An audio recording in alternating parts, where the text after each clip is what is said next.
The hidden giants in your DNA. Imagine staring down something built like a human tank, shorter than you, thicker than you, and 3 times stronger.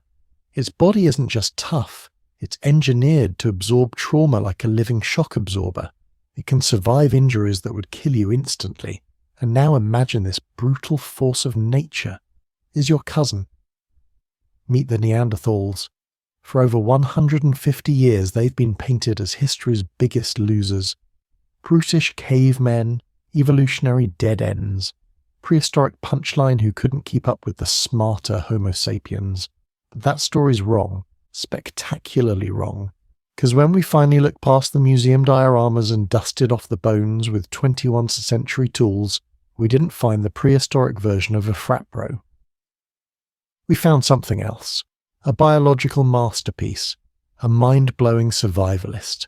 And yes, someone who lives on inside of you. Because here's the twist. Neanderthals never really died out. They're hiding in your bloodstream. They're carved into your bones. Every time you sneeze, heal, or help a loved one, there's a part of them doing the work. Let's rewind. The year is 1856. A limestone quarry in the Neander Valley, Germany. A group of workers uncover some odd bones. A skull, thick, heavy, unlike anything they'd seen. Scientists step in.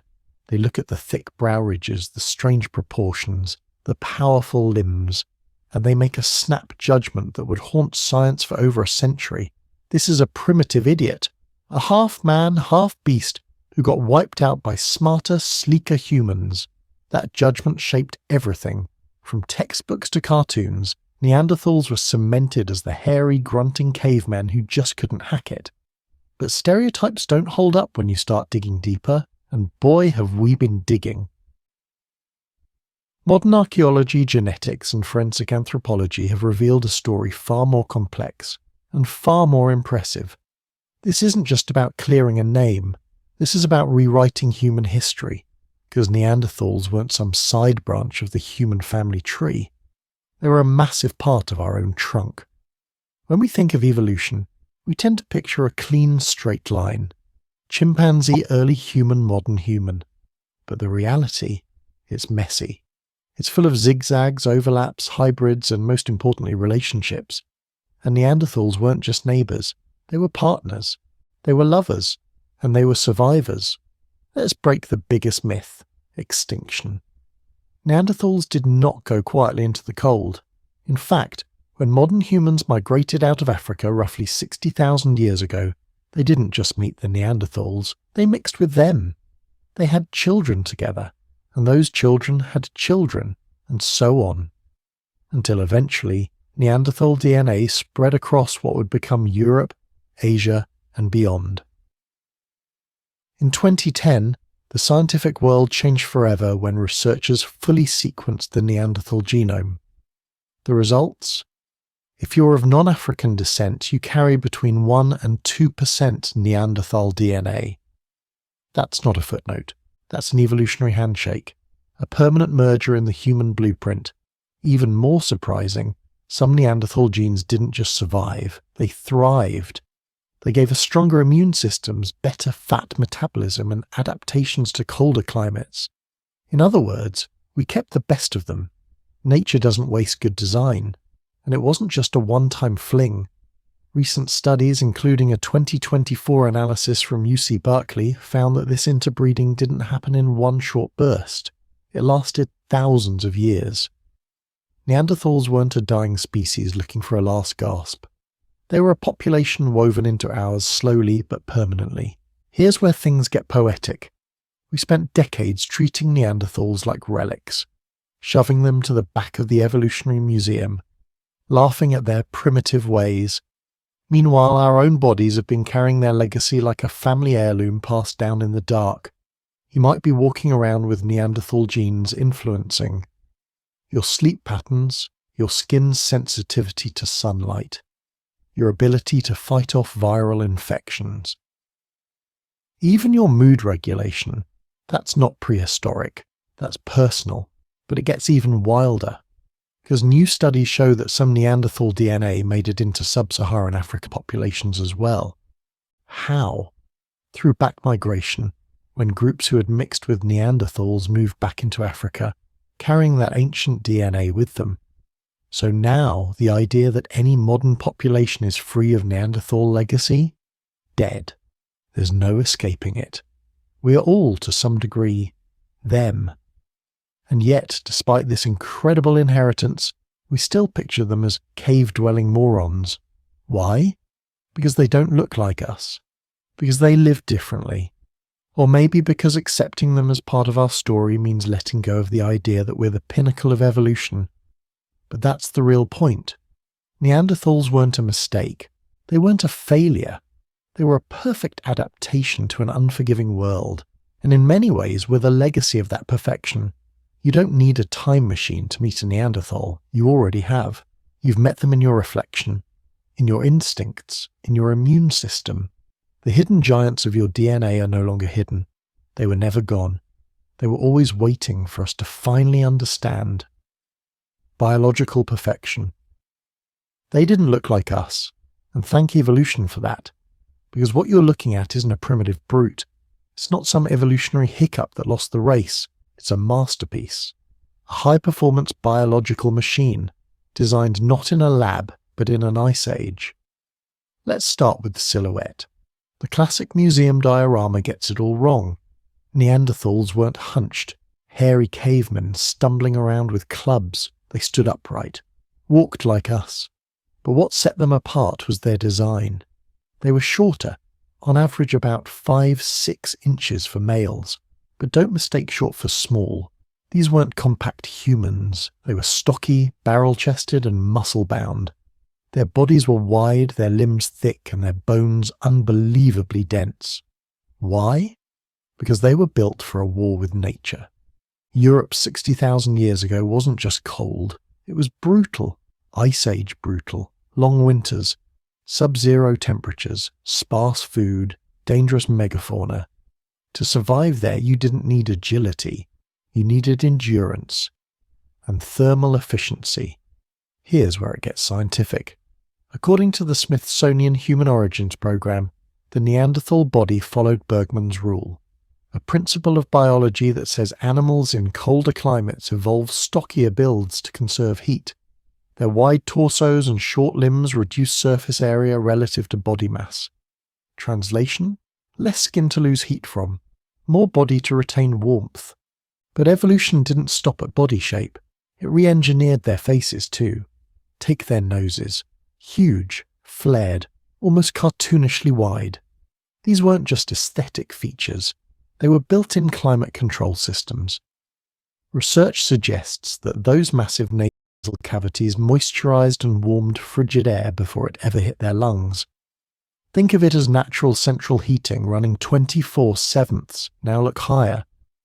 At the brow ridges, the heavy, protruding shelves above their eyes. For decades, scientists thought they were for intimidation, or just leftover evolutionary baggage. But recent studies suggest something else. Behind those brow ridges were significantly larger eyes. Why does that matter? Because where they lived, at high latitudes with long dark winters, light was scarce.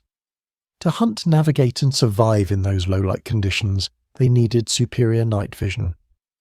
Their eyes weren't just big for show, they were enhanced optical systems, evolution's answer to perpetual twilight. But perhaps the most mind-blowing adaptation lies hidden inside the skull. Neanderthals had bigger brains than us. Yes, you read that right. Their average cranial capacity was larger than that of modern Homo sapiens. So does that mean they were smarter? Not necessarily. Brain size is only part of the story. Structure and specialization matter even more. Research out of Oxford and other universities shows that Neanderthals allocated more brain tissue to visual processing and motor control. They didn't waste space. Their brains were wired for survival in a hostile world, high-speed reflexes, enhanced coordination. They were built to throw spears with deadly precision, to track prey in snowy forests using subtle visual cues, to use their bodies, every muscle, every motion, with optimized efficiency. But that specialization came with trade-offs. The cerebellum, a brain region involved in social behavior and abstract thinking, was relatively smaller. Does that mean they were less intelligent? No, it means their intelligence was different.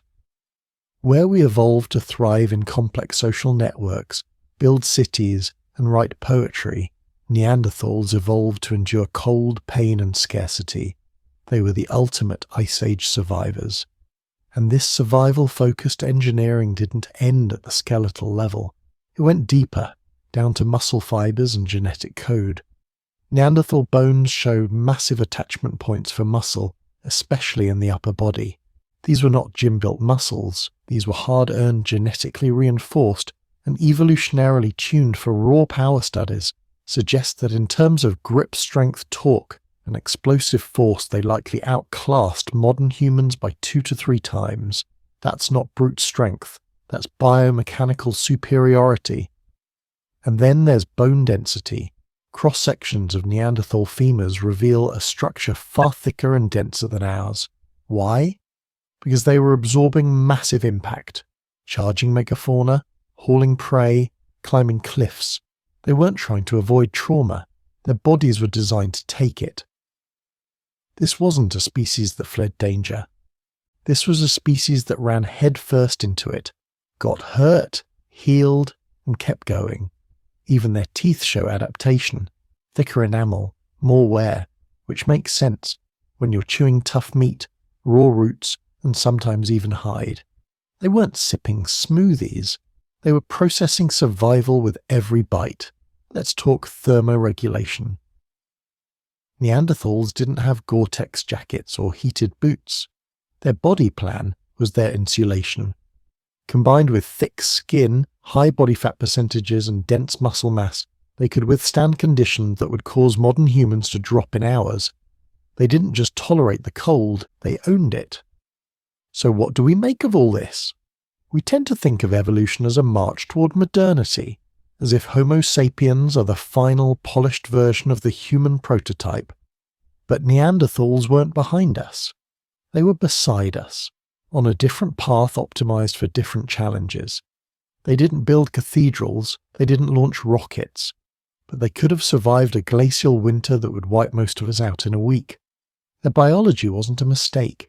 It was a message, etched in muscle, bone, and brain. To survive the Earth at its worst, you must become more than human. You must become Neanderthal. And the strangest part? Some of those survival blueprints are still with you, because the genes that made their bodies endure the Ice Age, they're still in your body, guiding how you burn fat, how your immune system fights, and how you respond to the cold.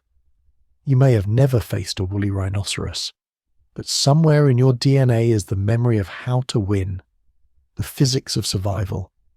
Take the strongest person you know, the kind who deadlifts like it's breathing. Now double their power, triple it, then drop them into a frozen wilderness filled with monsters, starvation, and blunt force trauma.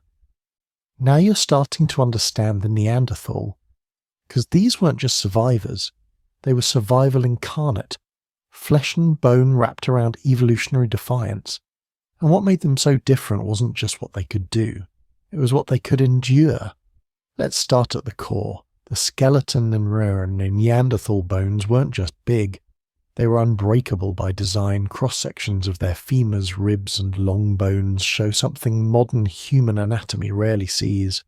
Bone density off the charts, like concrete poured inside a steel frame. Why? Because their lives were a physical war, not metaphorically, literally. They didn't fight ideas, they fought mammoths, they fought woolly rhinos, they fought cave bears, and they fought tooth and nail just to drag a carcass back to camp in a snowstorm. Now here's the wild part.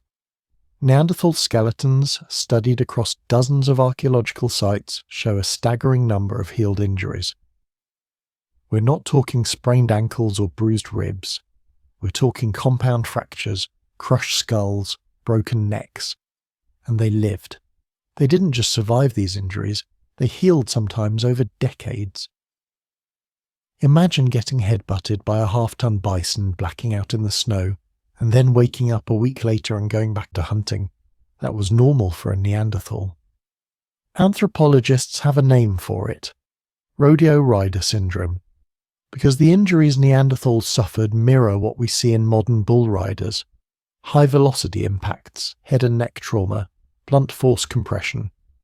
It suggests something sobering. Neanderthals were often within arm's reach of the animals they hunted. This wasn't sniping from a distance. It was hand-to-hand combat with extinction, and the weapon, the Neanderthal body. Their arms were weapon systems, thick-boned, densely muscled, capable of generating torque and leverage modern humans could only dream of. Grip strength, off the charts. Studies suggest their forearm bones were shaped by repetitive heavy use, possibly from thrusting spears with devastating force, again and again, day after day. And we haven't even gotten to their shoulders. Modern human shoulders are adapted for throwing. A baseball pitch, a javelin. Those motions are second nature to us. But Neanderthal shoulders, they were built to drive to ram, to brace for impact. They weren't tossing spears across open plains. They were jamming them into the ribs of a charging beast up close, teeth visible, blood flying. So why didn't these injuries kill them? Because their entire bodies were built to take damage. Think of Neanderthals as biological crash test dummies, not because they were dumb, but because they were engineered to survive the crash. Thick skulls with reinforced occipital bones, rib cages designed like roll bars, spine curvature that absorbed vertical shock. Even their feet tell a story. Broad, strong, with thick toe bones. These weren't made for speed. They were made for traction in snow and ice, for climbing rocks, for stability during a takedown. Let's talk numbers. The average Neanderthal male stood around 1.68 meters, 5'6", and weighed 82 kilograms, 180 pounds. Compare that to early Homo sapiens, often taller, around 1.75 meters, 5'9", but weighing only 68 kilograms, 150 pounds. Those extra 30 pounds, not fat, muscle and bone. That difference isn't just cosmetic, it's functional. It's the reason that if you pit a Neanderthal against a modern human in a wrestling match, it wouldn't even be fair. Upper body strength 2-3 times greater, bone strength off the charts, endurance under extreme stress? Proven. But the real miracle wasn't just surviving one injury, it was surviving many. Neanderthals didn't have hospitals, no surgery, no antibiotics, and yet individuals lived for decades with fractured limbs, skull trauma, degenerative disease. Some of them were probably blind in one eye, limping from past injuries, missing teeth, but still hunting, still moving, still contributing. Their lives weren't cushioned. They were raw and violent, but resilient beyond belief. And it wasn't just brute strength. Their pain tolerance may have been different too. Recent genetic analysis shows that Neanderthals carried variants in pain perception genes, some of which modern humans inherit ironically. Those genes may make us more sensitive to pain today. But in their original owners, they likely helped dull physical trauma. Imagine walking off a bone-cracking injury like it's a bruise, not because it didn't hurt, but because your body just absorbed it and moved on. The injuries weren't just from hunting either. There's growing evidence Neanderthals experienced interpersonal violence, likely from conflicts with rival groups, blunt trauma to skulls, defensive wounds, scars from a social world that wasn't always friendly. But even here, healing is common. Even here, survival is the outcome. You don't get that kind of resilience from brute force. You get it from biology shaped by war. Here's the kicker. Their bodies weren't even optimized to avoid injury. They were optimized to endure it, to take the hit, fall down, stand back up, and fight again. Modern humans build technology to prevent pain. Neanderthals were the technology. So what does this tell us? That everything we thought of as primitive was actually precise. That what looked brutish was brilliant engineering. That surviving the Ice Age didn't take brains over brawn. It took brawn with purpose, guided by evolution to endure when no one else could. We look at them as prehistoric, but they weren't behind. They were parallel. Another human solution to Earth's deadliest challenges, and their survival wasn't dumb luck. It was physics, biology, biomechanics, strategy. They were athletes of endurance, champions of bone and scar, tougher than steel and twice as quiet. And the next time your body bounces back from a blow, a fever, a fall, it might just be because a little piece of Neanderthal is still keeping score. The first engineers, we once thought they were dumb, clumsy firehuggers fumbling rocks in the dark, creatures stuck in survival mode. But when archaeologists started looking closer, something unexpected emerged, engineering not just stone tools, not just fire, but precision-crafted technology based on chemical knowledge, heat control, and industrial-level complexity. It didn't come from Rome, or Greece, or Egypt. It came from Neanderthals, tens of thousands of years before civilization was even a rumour. Let's start with the star of the show, birch tar. Doesn't sound impressive? Let's break it down. Birch tar is a sticky black substance used as glue, but making it isn't like boiling sap. You need to heat birch bark in an oxygen-deprived environment, very slowly, until it breaks down chemically into tar. That's right. They were doing thermochemical conversion in the Stone Age. To pull it off, you need controlled temperatures around 340–370 degrees Celsius, an oxygen-restricted container, a multi-step process that requires timing, consistency, and awareness of environmental variables. In modern terms, that's distillation, a basic form of industrial chemistry. And it's not theoretical. In 2024, new excavations in Gibraltar uncovered dedicated hearths, not for cooking, not for warmth, but for tar production. Researchers found burned pits with birch residue, stone lids, and exact temperature stratifications. These weren't happy accidents, they were intentional chemical reactors. As Dr. Clive Finlayson of the Gibraltar National Museum put it, this is no longer about survival tools. This is engineering, purposeful, repeatable, taught across generations. And that last part matters more than anything, because it tells us that Neanderthals didn't just invent things. They refined them, passed them down, improved them over centuries. This isn't instinct. This is culture. Scientists call this concept cumulative cultural evolution. It means knowledge isn't just rediscovered. It's inherited and layered, building complexity over time. That's the foundation of every human civilization that came after, and Neanderthals had it first. But birch tar was just the beginning. Take their stone tools, once written off as crude. Recent microware analysis shows many Neanderthal tools were multi-use implements. Knives, scrapers, borers, often retouched and resharpened for months. Some even show signs of hafting, being attached to wooden handles using tar and sinew forming compound tools.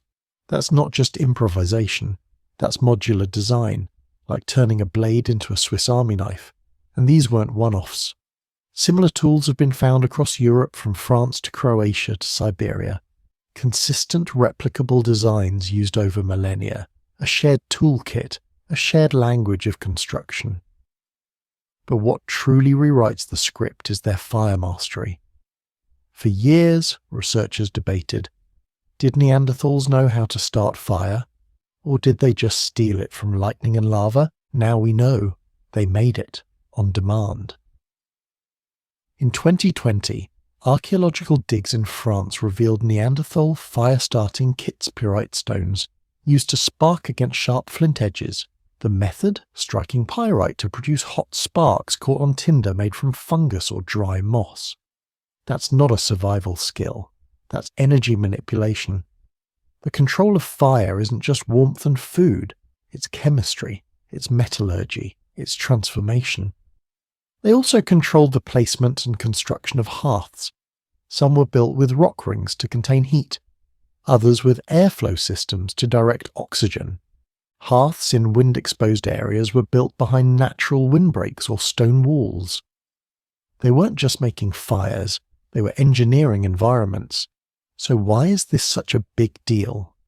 because it demolishes the myth of the dumb Neanderthal, not just socially, but cognitively, making tar, hafting blades, managing temperature, controlling fire chemistry. These all require planning, sequencing, and problem solving. That's executive function, a key marker of complex intelligence. But it also shows something deeper: community knowledge. These weren't isolated acts of brilliance. They were part of a shared system. A Neanderthal teenager in Belgium could have learned the same birch tar method as an elder in Spain, passed down not by instinct, but by teaching, by demonstration, by memory. That's what separates tool use from technology. One is momentary, the other is civilizational. And the technological reach didn't end at tar and stone. Neanderthal sites reveal strategic use of colour and minerals, processing red ochre, sometimes transporting it from over 40 kilometres away. They understood material sourcing, and more importantly, they understood value. Ochre wasn't just decorative. It may have had symbolic, medical, or practical uses, including tanning hides, repelling insects, or marking territory. This points to an intuitive science learned through generations of observation and adaptation. So what do we call all this? Not instinct, not imitation, not monkey see, monkey do. We call it engineering. We call it innovation. And for the first time in history, we have to admit, the first engineers of Europe weren't Homo sapiens, they were Neanderthals. The tragedy? It took us over 150 years to realise it, because the bones don't speak, the tar doesn't explain itself, and for too long we let arrogance fill in the blanks. But now the evidence is overwhelming. They didn't just survive the Ice Age, they understood it, they shaped it, they tamed it, with stone, fire, chemistry, and patience. So the next time someone tells you Neanderthals were dumb brutes, just remember, they were cooking up glue at controlled temperatures while Homo sapiens were still learning not to burn their fingers. They didn't need cities. They engineered survival from fire, stone, and ice. And somewhere deep in your DNA, that first spark of flame, of thought, of invention might still be burning.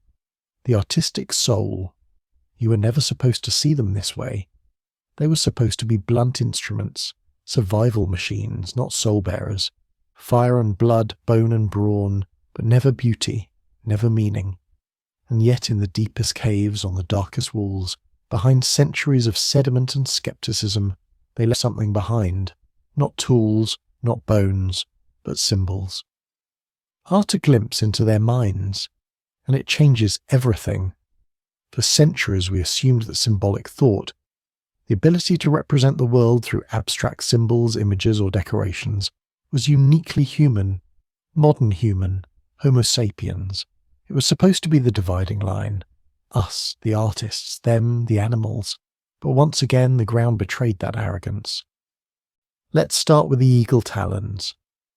At a site in Krapina, Croatia, archaeologists uncovered a set of eagle claws dating back 130,000 years. But these weren't just leftovers from a meal. They were carefully cut, grooved, and lightly strung together. Neanderthals weren't just hunting raptors, they were turning them into jewellery. That's not survival, that's symbolism. You don't wear eagle talons for food, you wear them for identity, for status, for ceremony. It's the birth of aesthetics, of meaning beyond the material. Then came the shells. At the Cueva de los Aviones site in Spain, researchers found perforated seashells painted with red and yellow pigments dated to 115,000 years ago. These shells were not tools, they were adornments worn, carried, perhaps gifted. They spoke a language beyond words, a language of colour, of intention, of symbolic display, and they predate the arrival of modern humans in Europe by at least 20,000 years. Let that sink in. Before we made our mark, they had already begun painting their world. Then the earth shook again. At La Pasiega, Maltravieso, and Ardales, 3 deep cave sites in Spain, archaeologists found something that shattered the story even further. Cave paintings, not of animals, not of hunting scenes, but abstract symbols, red ladder-like forms, hand stencils, geometric patterns. The pigmentaka and hematite was applied to the cave walls over 65,000 years ago, some possibly as far back as 80,000, before modern humans ever crossed into Europe, when only Neanderthals walked those caves. This wasn't some wandering smear of colour, these were deliberate marks, repeated motifs, part of something larger, a language, a ritual. A way of saying I was here, or this is sacred, we may never know. But the message is clear. They were making art, and it wasn't random. The locations of these markings were often deep inside cave systems, far from natural light. These were deliberate journeys into darkness. Not for shelter, but for something spiritual. You don't crawl into the earth to paint a wall unless it means something. And if it means something, then the mind behind it isn't just surviving, it's contemplating. But still, the skeptics pushed back. Could these paintings have been accidental? Could they be natural mineral stains? The answer came in the form of uranium-thorium dating, a method so precise it reads like carbon dating's smarter cousin. The pigments weren't new. They were ancient, placed there tens of thousands of years before Homo sapiens arrived. Neanderthals painted them, full stop. And it doesn't end there. At multiple sites, researchers found collections of bird feathers, specifically black feathers plucked, stored, possibly worn. Why black? Why feathers? There's no practical use. But symbolically, feathers have carried meaning in nearly every human culture. Beauty, power, death, flight. Neanderthals may have thought the same, and that's not instinct, that's aesthetic judgment. Even their use of pigment tells a story. They transported ochre, red iron oxide, over long distances. Sometimes from quarries 30-50 kilometers away they processed it, mixed it, applied it. That's effort, that's purpose. In some cases, ochre may have been used to mark bodies, decorate tools, or prepare hides. It may have had medicinal, magical, or social significance. Whatever its use, it wasn't functional in the traditional sense. It was symbolic, and meaning costs energy. Neanderthals spent that energy because it mattered. But what does it all mean? Why would a species on the edge of extinction, fighting cold, hunger, and megafauna, bother with paint and pendants? Because we were wrong about what it means to be human. It's not about art galleries and symphonies. It's about the need to create, to mark, to remember, to belong. And the Neanderthals felt that need too. They weren't beasts. They were beings of meaning. They may not have drawn lines on cave walls, but they left behind the idea of symbolism, and that's not nothing. That's everything. Because art is more than colour on stone. It's thought made visible. It's memory. It's identity. It's the invisible made permanent. So what does this tell us? That Neanderthals didn't just walk through the Ice Age. They interpreted it, gave it shape, made meaning out of the void. They weren't just surviving. They were speaking in pigments, talons, and stone. And the message? We were here. We thought. We mattered. They weren't our shadows. They were our mirror, not as primitive failures, but as parallel minds, creative, symbolic, human. And if a handprint on a cave wall can survive 65,000 years, then maybe the Neanderthal soul never left. Maybe it's been with us all along in every painting, every song, every feather, every flame. Healthcare that puts us to shame. You wake up with a splitting headache. You reach for aspirin. You have a toothache. You book a dentist. Break a leg. You're in a hospital by nightfall. Now imagine the same pain, same infection, same injury, but it's 60,000 years ago. In the ice, in the dark, no hospitals, no penicillin, no sutures, no doctors. Just a fire, a cave, and a few people who still care enough not to let you die. Now imagine you survive. That's not a fantasy. That's Neanderthal healthcare. We were told they were brutes, primitive, disposable, that they left the weak behind, that survival was selfish. But the bones tell a different story. A story of kindness without reward, of medicine without textbooks, of a culture that healed not just out of necessity but out of compassion. Let's start with a name, Shanidar I. His bones were found in Iraq's Shanidar cave in the 1950s. At first glance, just another Neanderthal skeleton. But then researchers looked closer, and what they saw was not just survival, it was medical history. This man was a living contradiction. He had a crushed eye socket blinding him in one eye, a withered right arm possibly paralyzed and amputated below the elbow, a badly deformed leg and foot making walking nearly impossible, signs of degenerative joint disease meaning chronic, unending pain, tooth decay and advanced gum disease. In today's world, even with medical care, that's a hard life. But in Ice Age conditions, it should have been a death sentence. And yet, Shanidar I lived into his 40s, maybe even 50. That's the Ice Age version of an elderly man, decades of survival. But he didn't do it alone. He couldn't hunt, couldn't gather, could barely walk. That means someone brought him food, protected him, cleaned his wounds, helped him move, stayed. That's not instinct, that's intent, that's culture. And Shanidar wasn't an exception. At La Chapelle-aux-Saints-France, another male Neanderthal was found toothless, arthritic, crippled. He lived well into his senior years. Same story. Someone kept him alive. Not because it was efficient, but because it was right. What we're seeing here isn't a fluke, it's a pattern.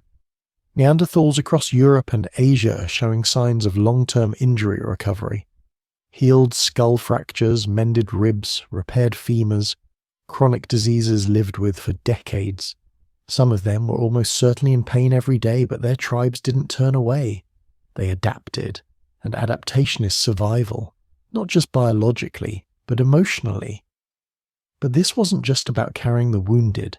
They weren't just passive caretakers. They were proactive healers. Take dental hygiene.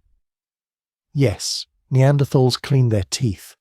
At sites like El Sidron in Spain and Spy Cave in Belgium, scientists found tiny grooves between Neanderthal molars. These aren't damage marks. They're from toothpicks, deliberate scraping, repeated cleaning motions. They didn't have floss, but they had awareness. They understood oral pain and they tried to fix it. It gets even more mind-blowing. Inside the plaque on their teeth, trapped for tens of thousands of years, medicinal plants. Scientists found chemical traces of gyas, a yarrow, an anti-inflammatory herb chamomile known for calming upset stomachs, poplar bark, a source of salicylic acid. Yes, the same compound in aspirin. They weren't just eating these plants, they were using them medicinally. And it's not just that they used medicine, it's that they chose bitter non-nutritive herbs. That shows intent. A knowledge of what to eat not for taste or calories but for relief. It's a pharmacy in the forest, passed not in bottles but in oral tradition, a kind of ancestral medicine thousands of years older than Hippocrates. And where there's medicine, there's probably memory.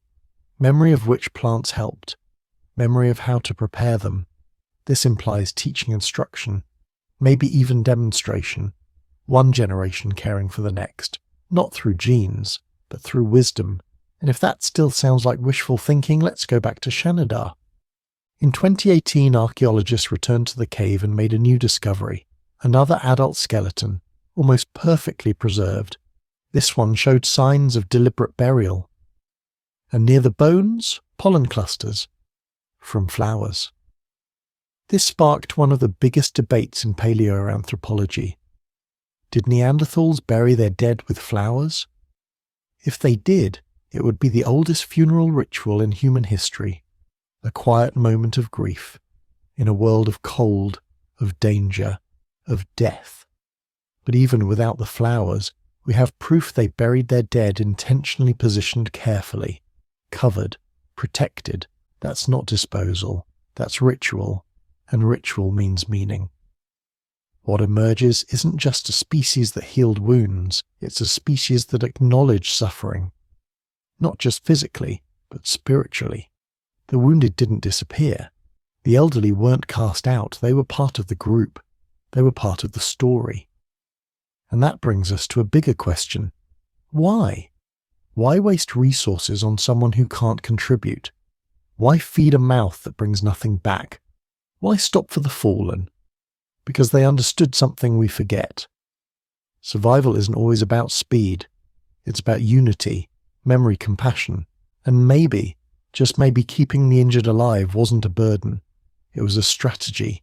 Elders pass down knowledge, the disabled strengthen empathy.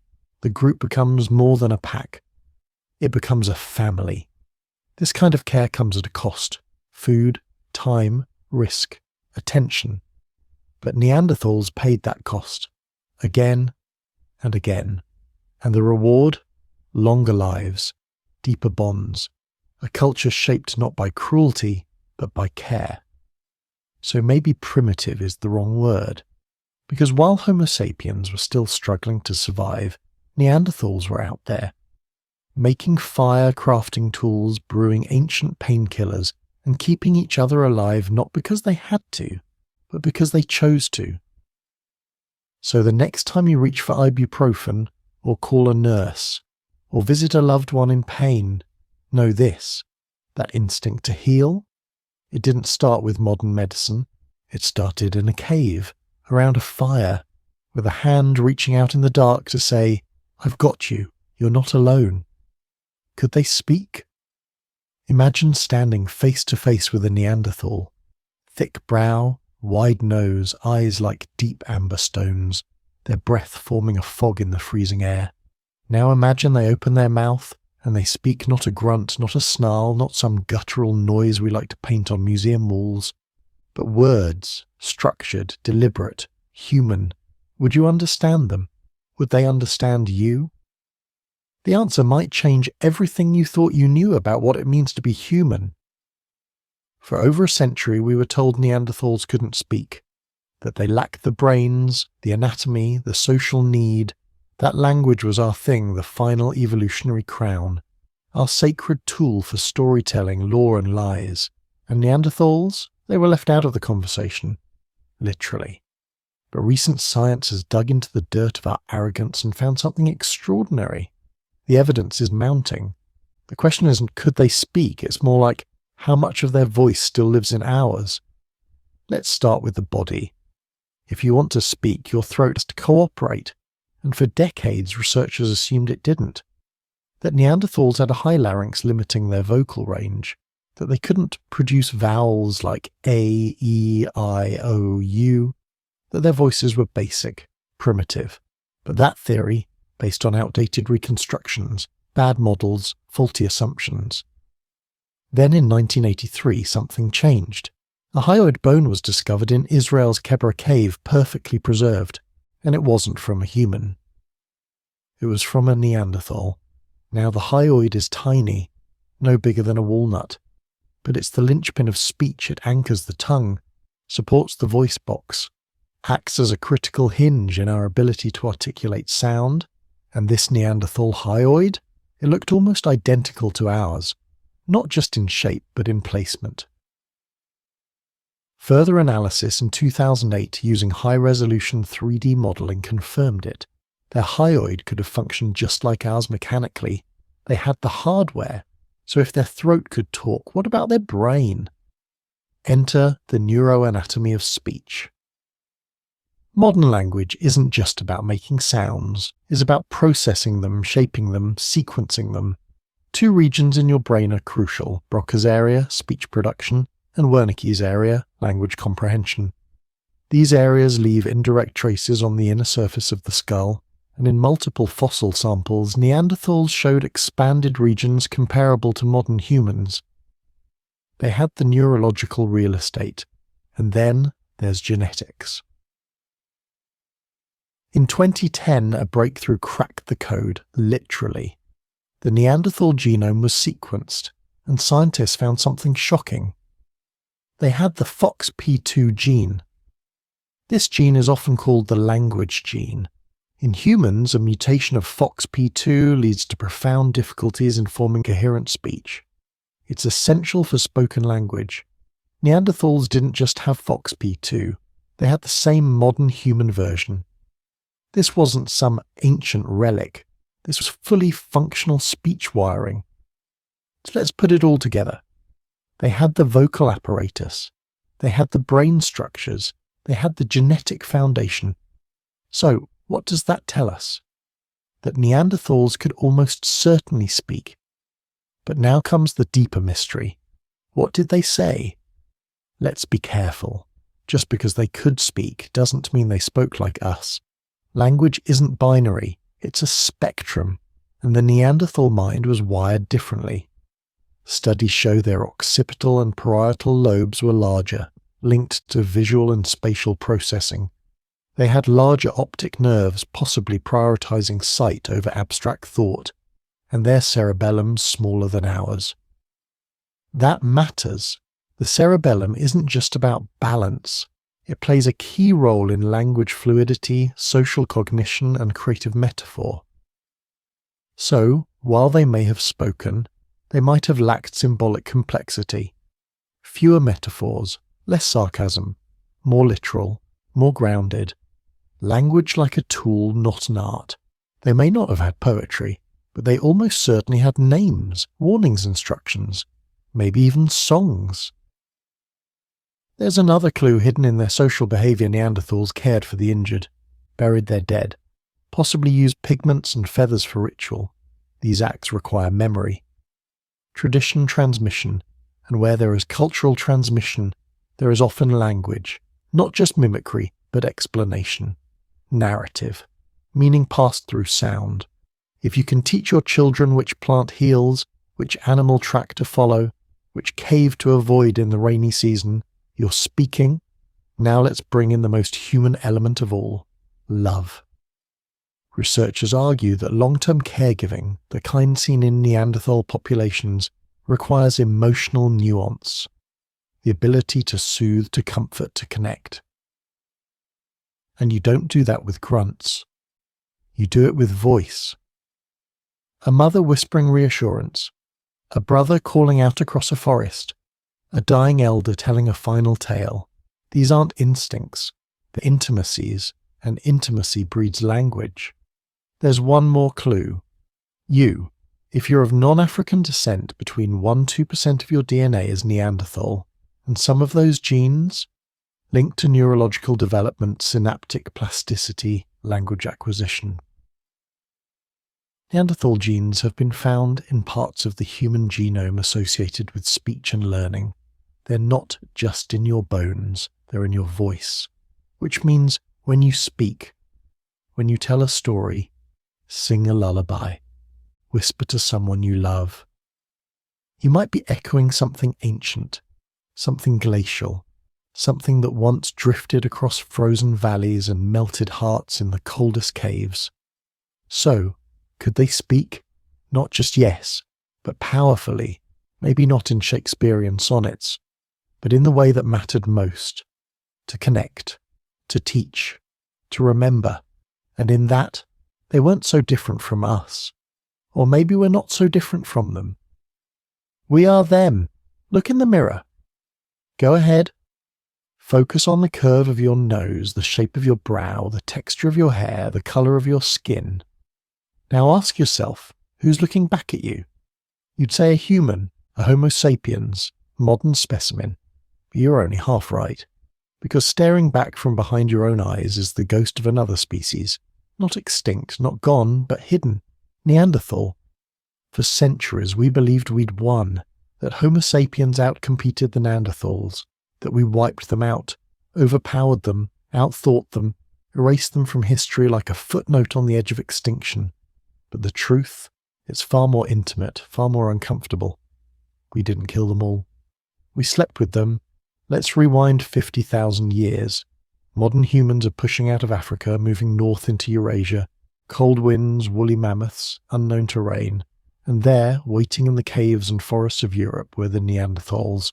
Adapted, strong, territorial, but not monsters. And what happened when these two humans met? They fought, they hunted the same prey.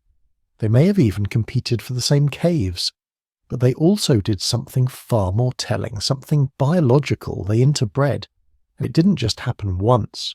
According to groundbreaking genome studies, starting with the Neanderthal genome sequencing project in 2010, we now know Neanderthals and modern humans began interbreeding roughly 50,000 years ago. This wasn't a one-night stand in prehistory.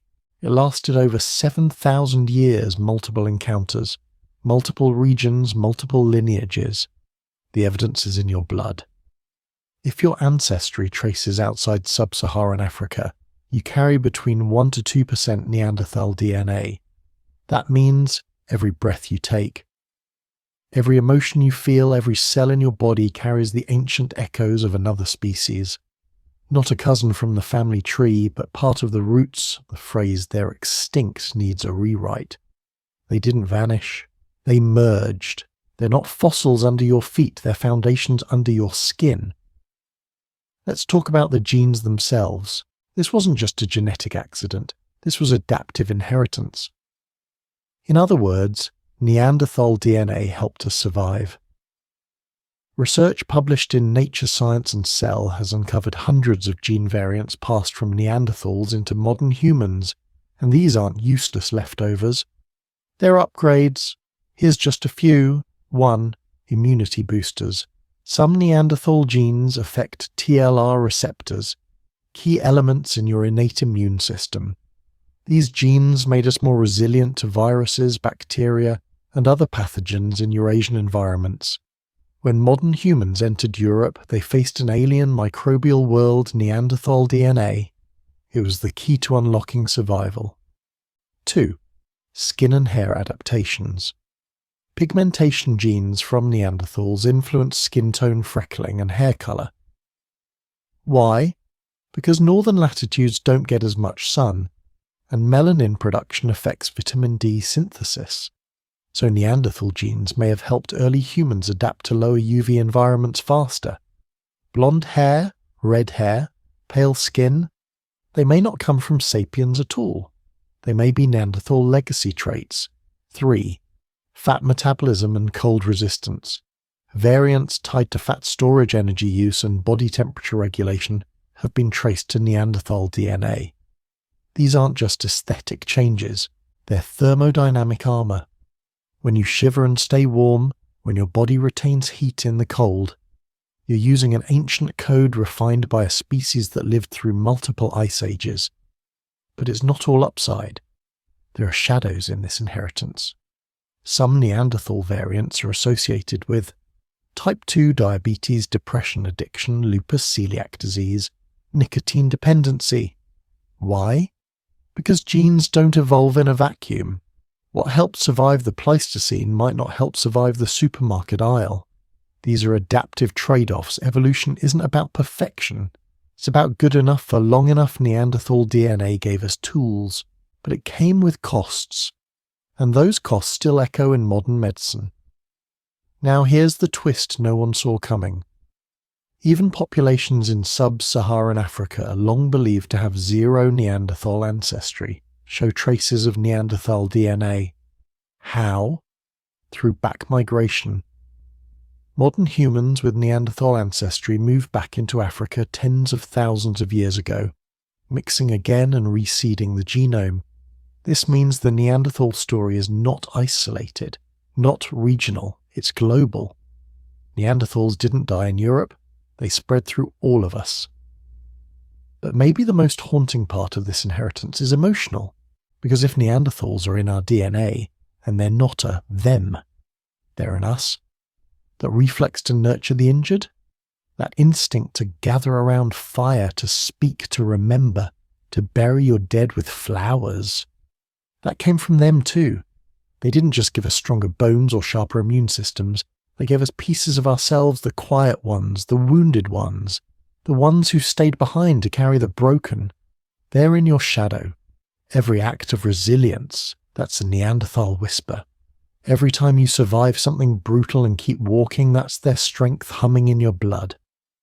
So next time you read about a Neanderthal skull dug from the earth, don't imagine a relic.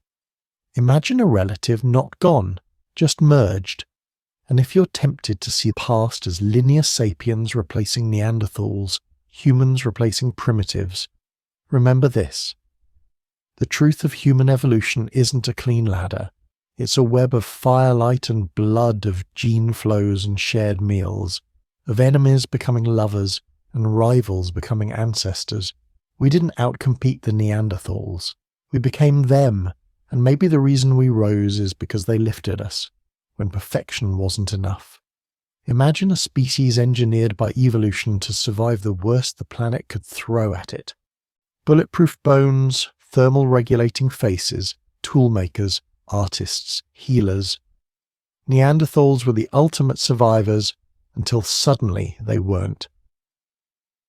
Around 40,000 years ago, these biological titans began to vanish. From the icy forests of Europe to the windswept mountains of Western Asia, the Neanderthals disappeared from the archaeological record like smoke on the wind. No war, no cataclysm, no final battle, just silence. What happened to them? And how could a species so perfectly adapted to its world lose its place in it? The answer isn't simple. It's not one reason. It's a perfect storm of them. A cascade of isolation, climate shock, cultural bottlenecks, and a subtle but devastating new factor: us. Let's start with geography. Neanderthals lived in fragmented bands spread thinly across Eurasia. Unlike Homo sapiens, who developed wide social networks, trade routes, and migration chains, Neanderthal groups remained small, localized, genetic islands in a changing world. Recent studies on Neanderthal DNA tell a troubling story. Take the case of Thorin, a Neanderthal found in France's Rhone Valley. Discovered in 2024, Thorin's lineage had been genetically isolated for 50,000 years. Let that sink in. Not 50 decades, 50 millennia. Even though other Neanderthal groups lived just a few weeks' walk away, there was little to no interbreeding. No cultural exchange, no genetic refresh. Imagine a world where your entire species was a patchwork of dying campfires, dwindling clans, no alliances, no reinforcements. They weren't extinct yet, but they were alone, and isolation is the enemy of evolution. Now layer in climate. 40,000 years ago, Europe's weather wasn't just cold, it was unstable. Massive climate swings, shifting ice sheets, flash freezes. One decade a temperate forest, the next an Arctic desert. Neanderthals had been bred in the crucible of glacial survival, yes, but what evolution gives slowly, chaos takes quickly. Their food sources moved or died. Landscapes transformed overnight. Hunting became riskier, water scarcer, children harder to feed. And all of this struck hardest at small local populations. Imagine losing one critical hunting season, one generation of breeding, one harsh winter too many. That's not bad luck, that's extinction on a slow simmer. But environment alone didn't doom them, because something else was moving into their territory, something smarter, something more flexible, something cultural. Us. When Homo sapiens arrived in Europe, we brought something Neanderthals never fully developed: cognitive networking. We painted stories on walls, carried shells from coast to coast, created bone flutes and burial rituals, exchanged knowledge across vast distances. We shared. Neanderthal culture, in contrast, seems to have remained local and fragile. Yes, they had art, tools, fire mastery. But where we were adapting in real time, they were maintaining traditions. And that matters, because survival isn't about strength, it's about flexibility. And Homo sapiens. We were culturally agile in a way the Neanderthal world wasn't. Then there was disease. Modern humans evolved in tropical Africa, in microbial crucibles thick with pathogens. We came equipped with immune systems hardened in viral warfare. Neanderthals hadn't been exposed to those pathogens. And when the two species met, so did their microbes. Genetic studies suggest that disease exchange played a deadly role. Viruses like herpes, tuberculosis, and even early coronaviruses may have jumped species barriers, but only one species had herd immunity. In this silent biological war, Neanderthals had no antibiotics, no quarantine, no knowledge. Just sudden fever. And then silence. Still, the most haunting factor of all is that maybe they were too perfect for the era. Neanderthals were specialists designed for cold, built for brute force, tuned to a world of mammoths and glaciers. But when the climate changed, when prey animals vanished, when the cold stopped coming, their perfection became a prison. They didn't go extinct because they were weak. They disappeared because they were optimized for a world that no longer existed. Meanwhile, Homo sapiens, we were generalists, more fragile, yes, but infinitely adaptable. We could hunt in deserts, fish in rivers, migrate, trade, change. Neanderthals were the last great specialists, and in a world of change, specialists die. And yet they didn't completely vanish. Because even as the last Neanderthal campfire faded from Europe's icy forests, their genes were carried forward. Inside us. They didn't go extinct. They were absorbed. It wasn't genocide. It was emerging. 2 species. 1 future. You. So, what really happened to the Neanderthals? They were isolated, overwhelmed by climate, outcompeted by cultural agility, wiped out by foreign disease. But ultimately, they were absorbed into a story larger than themselves, into ours. Their DNA breathes in your lungs, their survival whispers in your bones. And every time you adapt, survive, rebuild in the face of catastrophe, you echo their lost perfection. Even when it wasn't enough. Legacy of the Neanderthal. You breathe without thinking. Your heart beats through the night. When you fall and bruise, your body repairs. When you fear, your muscles tense. When winter comes, your skin tightens, your blood pulls inward, conserving warmth. But what if some of those reflexes, those instincts, those survival gifts aren't just human? What if they're Neanderthal? Because they didn't just vanish. They weren't erased. They became part of the blueprint, etched into your cells, whispered in your DNA. And their legacy, it lives in you. Modern science has cracked open the Neanderthal genome, and what it found isn't just old history, it's living inheritance. Between 1 to 2% of the DNA in non-African populations is Neanderthal in origin. At first, that may sound small. But consider this. That's millions of people walking the earth today carrying the legacy of another human species. They may have disappeared from the fossil record 40,000 years ago, but their biology, it never left. And what survived is more than muscle or bone. It's about what we feel, how we endure, how we heal. Let's begin with the immune system. When Homo sapiens first stepped into Eurasia, we were strangers. New pathogens, new predators, new allergens. But the Neanderthals?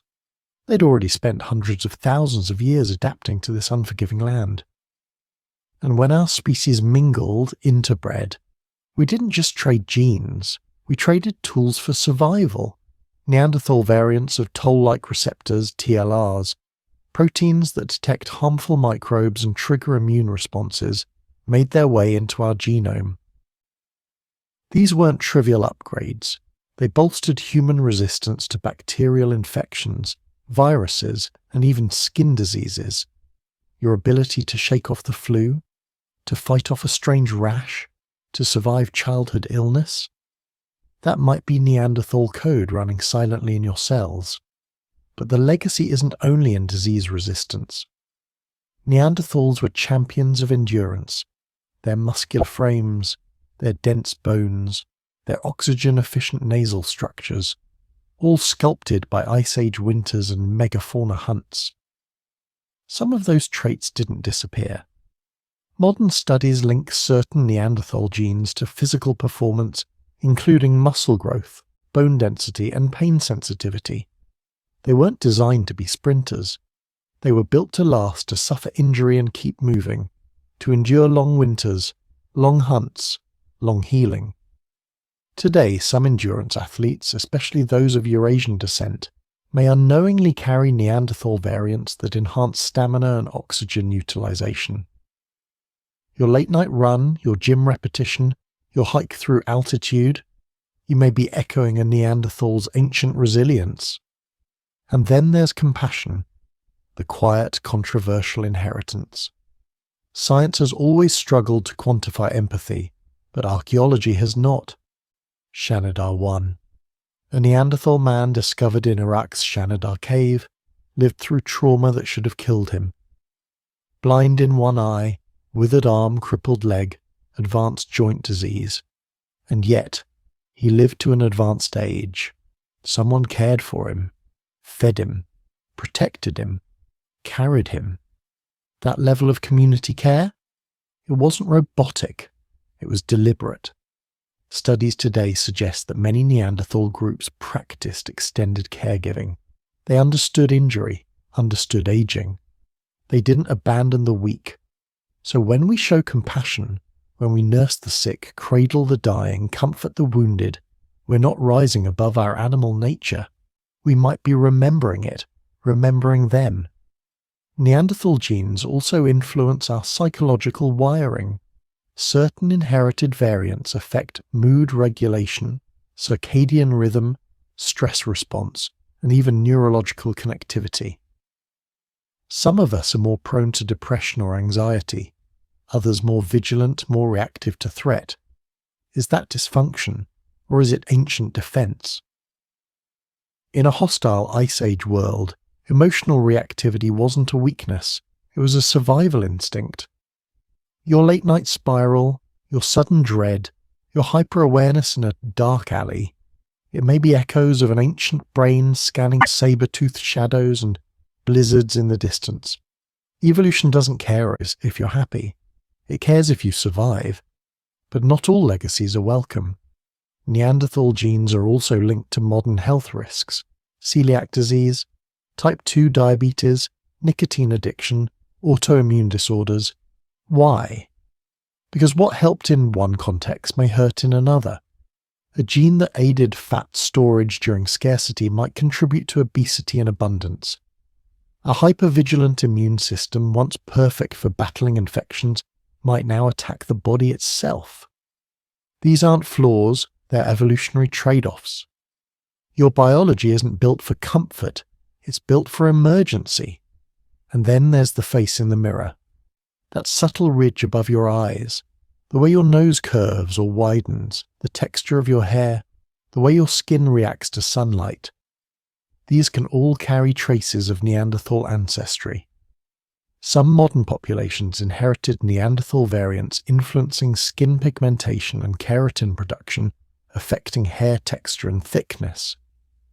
These weren't aesthetic traits. They were climate adaptations. Your ability to survive sunburn or shiver less in winter, that might be Neanderthal engineering. The reflection staring back at you isn't just Homo sapiens, it's a collaboration. So what is the legacy of the Neanderthal? It's not bones in a museum, not stone tools behind glass. It's not extinct. It's living memory coded in biology. You heal faster. You withstand illness. You endure the cold. You reach out to help the weak. You fear, you protect, you remember. Because they did. You don't carry their ashes. You carry their fire.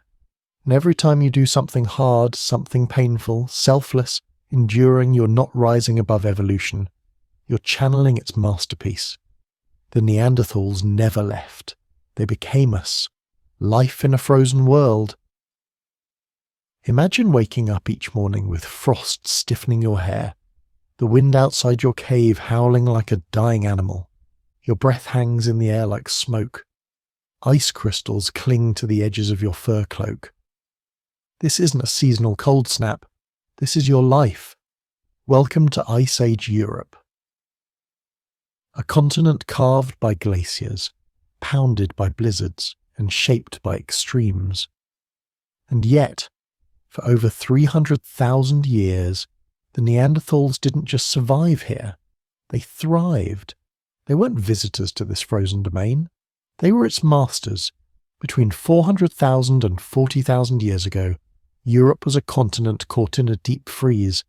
The Pleistocene epoch turned much of it into a vast, frigid landscape. Summer was brief, vegetation scarce, prey animals migrated or vanished, temperatures could plunge below -20 degrees Celsius. This wasn't the climate Homo sapiens evolved in, but Neanderthals?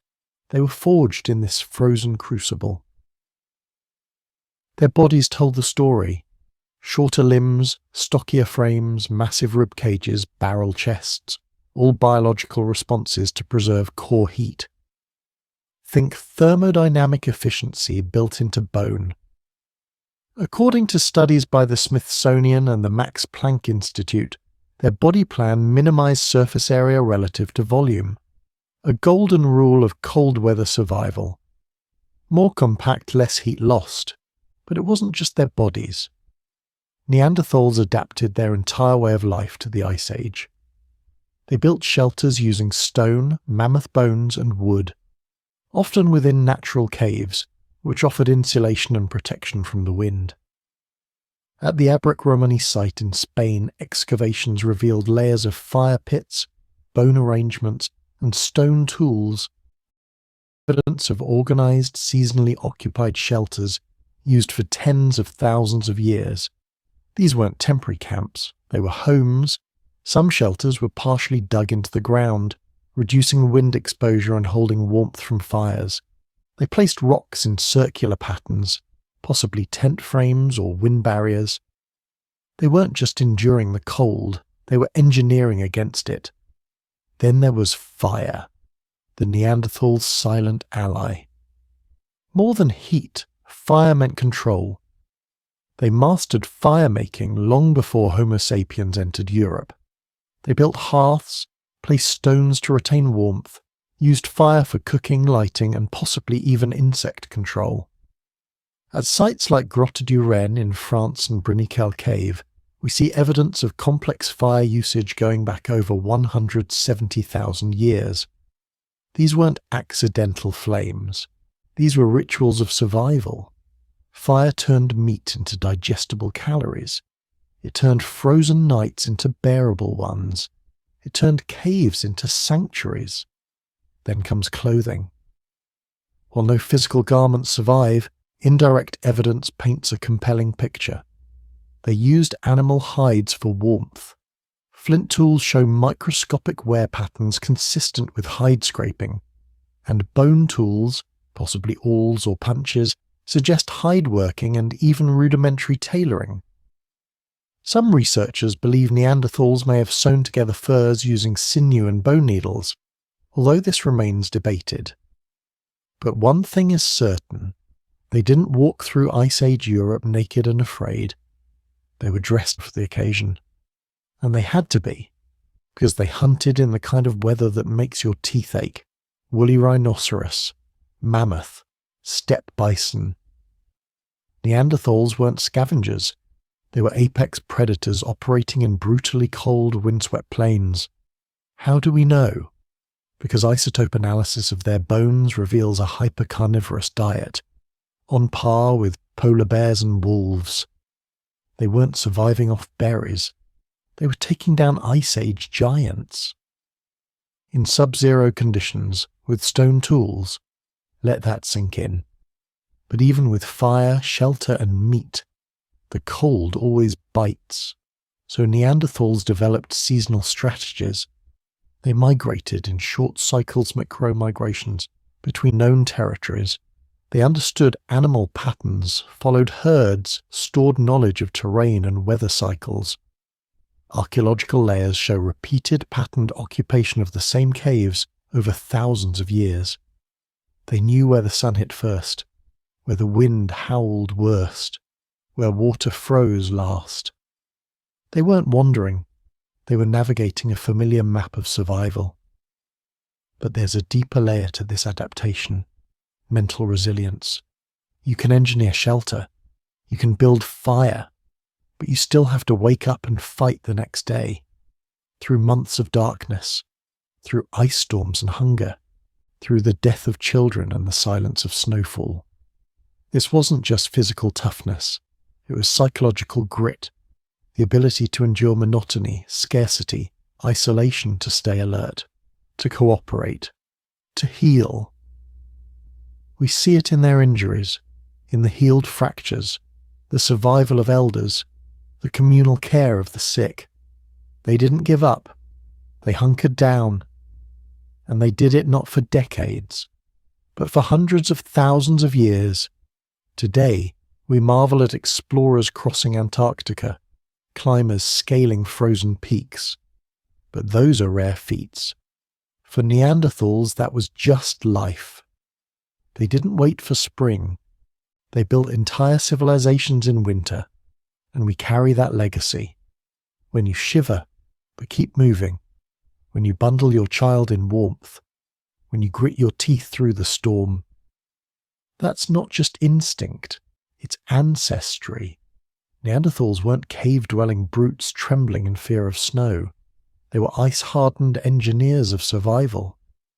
Their bodies, tools, and communities were calibrated to one goal: endure the freeze. And they did, longer than we've even existed as a species. You are the child of a survivor, a whisper of warmth in a world of cold. So the next time winter bites your skin, don't curse it. Thank the Neanderthal inside you. What Neanderthals ate. If you want to know a species, start with what it eats. Food is more than fuel. It's ritual. It's strategy. It's survival at its most primal. And for Neanderthals, every meal was a battle against extinction. We imagine them gnawing on raw bones, scavenging scraps behind predators. But the truth? Neanderthals were apex predators with one of the most meat-heavy diets in human history. They didn't eat to live, they conquered to feast. First, let's break down what science tells us. Stable isotope analysis, essentially a chemical fingerprint of what Neanderthals ate, paints a stark picture. They were hypercarnivores. Their nitrogen isotope levels matched those of wolves, hyenas, and Ice Age lions. In fact, at some sites, their levels are even higher. Translation? They weren't scavengers.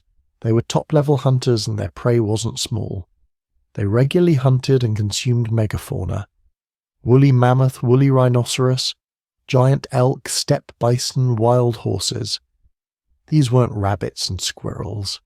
They were beasts of muscle and tusk, often weighing over a ton. Taking one down wasn't a casual act. It was a team operation requiring stealth, planning, strength, and tools. Neanderthal weapons were brutally effective. Stone-tipped wooden spears, some over 2 meters long, have been recovered at sites like Schöningen in Germany. These were not thrown from a distance. They were thrusting spears used in close quarters. Let that sink in. To kill a mammoth, a Neanderthal had to run toward it. They hunted in groups, likely coordinating attacks to ambush and isolate animals. A wrong move meant death. Fossil records show many Neanderthals bore injuries similar to rodeo riders or bullfighters: deep bone trauma, rib fractures, shoulder dislocations. And yet, they healed, which means they survived again and again. They didn't eat easy. They earned every bite. But meat was only part of the story. Recent discoveries have completely rewritten our understanding of Neanderthal diets. In the past, we assumed their food choices were limited by their brains, that they lacked planning or diversity in their meals, that they didn't cook. We were wrong. Let's start with plants. Dent calculus, hardened plaque on Neanderthal teeth, has preserved ancient food particles. And under the microscope, scientists have found cooked starch granules from plants like yams and legumes, pollen from wildflowers, traces of nuts, seeds, and grasses. At the El Cedron cave site in Spain, Neanderthals were found to have eaten moss, mushrooms, and bitter herbs, including yarrow and chamomile. Why is this important? Because those plants have no caloric value. They're medicinal.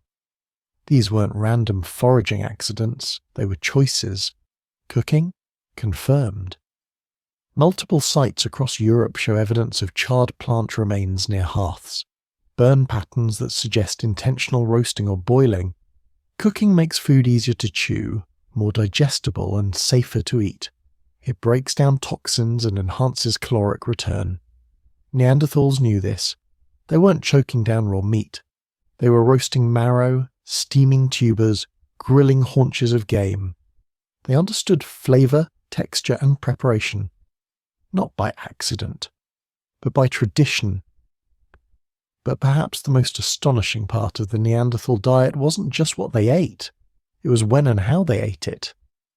These weren't random foragers, they were seasonal strategists. In the cold months they leaned into meat-hunting reindeer and bison, as herds migrated across the snow-covered plains. During warmer periods, they expanded their palate. Fresh berries, nuts, hazelnuts, acorns, eggs from wild birds, shellfish and crustaceans, especially in coastal regions like Gibraltar. Yes, Neanderthals ate seafood, shell middens, ancient garbage heaps, show collections of mussel shells, crab claws and fish bones. This wasn't desperation, it was opportunistic abundance. They timed their diets to nature's rhythm. They knew when roots were sweetest, when animals were fattest, when rivers ran thick with fish, and they passed that knowledge down, generation to generation, mouth to mouth, fire to fire. Their understanding of food extended beyond nutrition. They used plants for medicine ritual and perhaps even ceremony. Some researchers believe that certain teeth grooves, created from using grass stems or wood splinters as toothpicks, weren't just about hygiene. They may have been symbolic or social. Food wasn't just calories, it was culture. And in some of the oldest archaeological sites, we find cut marks on bones arranged carefully near hearths. Evidence suggests possible sharing rituals, intentional division of meat. This wasn't a free-for-all feast, it was communal consumption, possibly even the first dinner table. And for the truly daring theory, some scientists point to eagle talon necklaces and red ochre pigment near butchered animal remains and propose a darker possibility. Early food ceremonies, or even proto-religious offerings. Did they thank the animal, offer bones to the fire, paint the cave with its blood? We don't know, but the consistency of such behaviour hints at something deeper than hunger. A pattern, a meaning, a culture. So what did Neanderthals eat? They ate what the land gave them, what the sea offered, what the wind carried. They planned, they cooked, they endured. Their diets were precise, seasonal, intelligent. They weren't simply eating to survive the next day. They were building a culinary tradition to survive the next century. And the echoes of that tradition still live in us. The comfort of warm food on a cold night, the joy of roasted meat by firelight, the healing taste of herbs in a bitter tea. You aren't just eating a meal, you're reenacting 400,000 years of memory, one bite at a time. Tools, weapons, and warfare. They didn't build empires. They didn't conquer continents. They didn't leave behind cathedrals or fortresses. But don't mistake that for weakness, because the Neanderthal wasn't a creature of kingdoms. He was a creature of combat, a walking weapon honed by 400,000 years of war with nature. And when you handed him a tool, he turned it into something brutal, something elegant, something terrifying. This wasn't just survival, it was strategy, it was engineering. This was Neanderthal warfare. To understand Neanderthal weapons, you first have to understand their world. They didn't live in a land of tame deer and birdsong. They lived in an age of monsters, woolly mammoths weighing up to 12 tons, rhinoceros the size of trucks, cave lions with teeth like carving knives, and bison that could gore a man in seconds. This was Ice Age Europe. not a place for weaklings. To eat you had to kill you had to get close, and to get close you had to have the right tools. The primary weapon, the thrusting spear.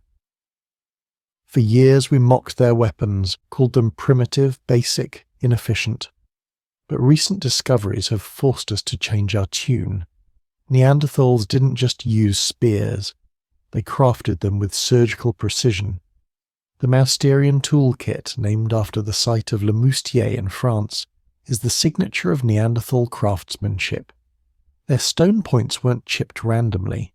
They were carefully shaped flakes, often sharpened into symmetrical blades and hafted onto wooden shafts. But here's the key detail. Most Neanderthal spears were designed for thrusting, not throwing. These weren't javelins hurled from afar. They were used up close, face to face. Kill range. Imagine it. You crouch low in the snow, your breath fogs, your knuckles white on the shaft. Ahead a mammoth bellows, massive, armoured, wild, and you charge. You don't get to miss. You don't get a second throw. You plant that spear into muscle, into rib, into heart. This wasn't hunting. This was war. Close quarters combat tools. But the spear wasn't the only weapon in the Neanderthal arsenal. They used hand axes, scrapers and retouched flakes, tools that doubled as knives, bludgeons and shredders. Some of these tools were so sharp and refined they rival modern surgical instruments. And there's evidence they adapted their gear to fit the environment.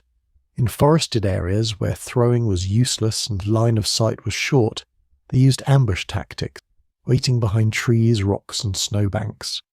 Think guerrilla warfare 40,000 years early. Then there's the bones. Neanderthal skeletons read like battlefield reports.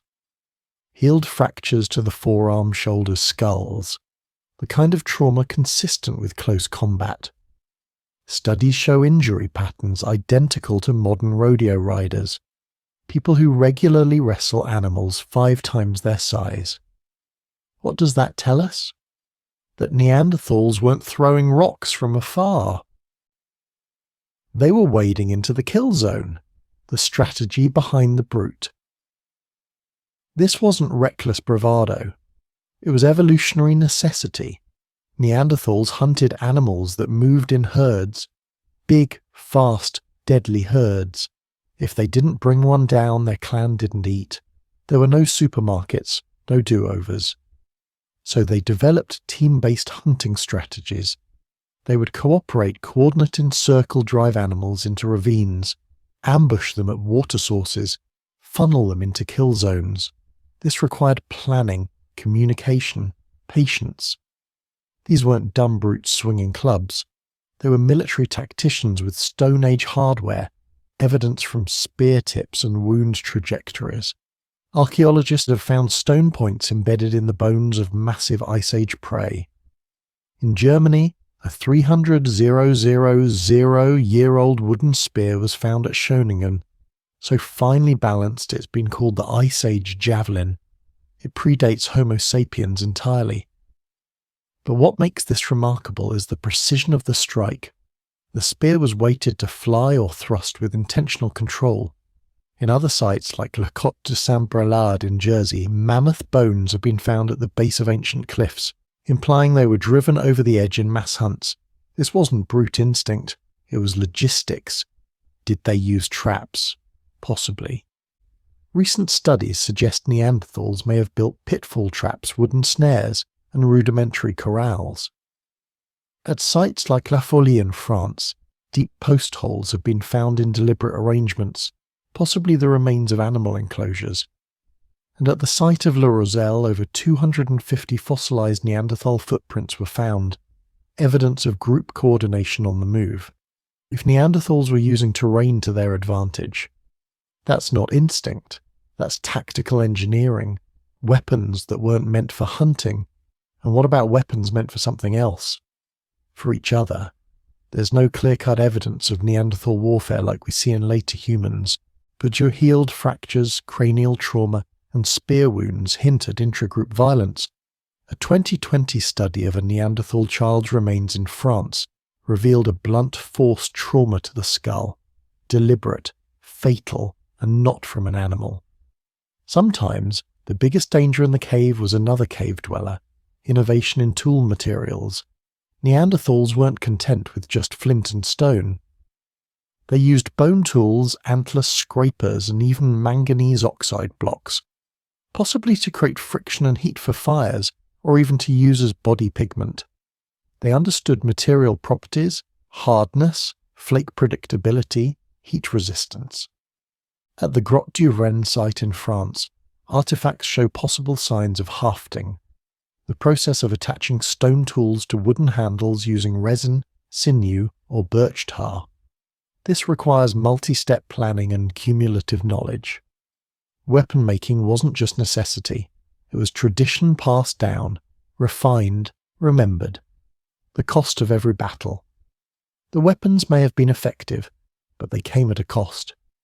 Neanderthal hunting methods, up close, high risk, meant a high injury rate. Injuries they survived. Fractured skulls, shattered limbs, crushed ribs, but they endured because their bodies were built to heal and their clans were built to help. It wasn't just strength that made their tools deadly. It was community, a clan of warriors, hunters, caretakers. Every hunt was a group effort, every wound a shared burden. The final weapon, time. In the end, perhaps the most remarkable Neanderthal weapon wasn't physical at all. It was their persistence. They hunted this way not for decades, but for hundreds of thousands of years. No cavalry, no cities, no iron. Just stone, bone, and willpower.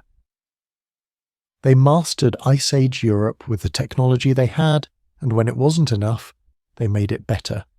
Family, love, and social bonds. If strength was their armour, then love was their core. We've spent over a century imagining Neanderthals as cold, aloof loners, beasts of the Ice Age, emotionless shadows skulking through the snow. But that image was always wrong, and now the evidence is overwhelming. Neanderthals had families, they had structure, they had love. And in the fragile bones of their children, the tender graves of their dead, the worn teeth of their elders, we find echoes of something deeply, unmistakably human. The tribal core. To understand Neanderthals emotionally, you have to understand them socially. These weren't isolated wanderers. They lived in tight-knit groups, typically between 10 and 30 individuals. Caves like Shanidar, Iraq, El Sidron, Spain, and La Farassy, France, have shown clustered remains, not scattered bones, but intentional community spaces. Anthropologist Jean-Jacques Hublin described Neanderthal groups as small societies with deeply interdependent roles. There were hunters, foragers, toolmakers, healers, and each depended on the others to survive. This is where emotion enters the evolutionary picture. You don't get cooperation without connection. You don't carry a wounded man for weeks unless you care. You don't teach a child to make fire unless you believe in their future. The care that defied time. No discovery shattered the brutish caveman myth more than the skeleton of Shanidar I.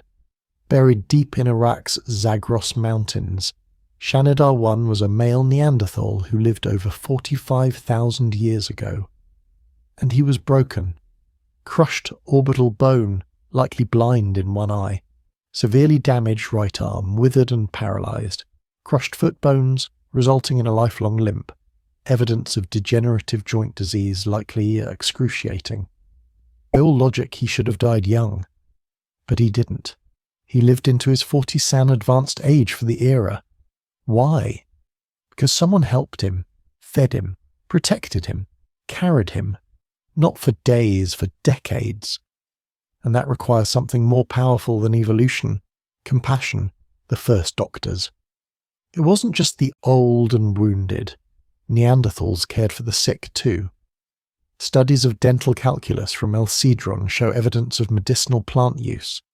Yarrow and chamomile, bitter herbs with anti-inflammatory properties. Poplar, source of salicylic acid.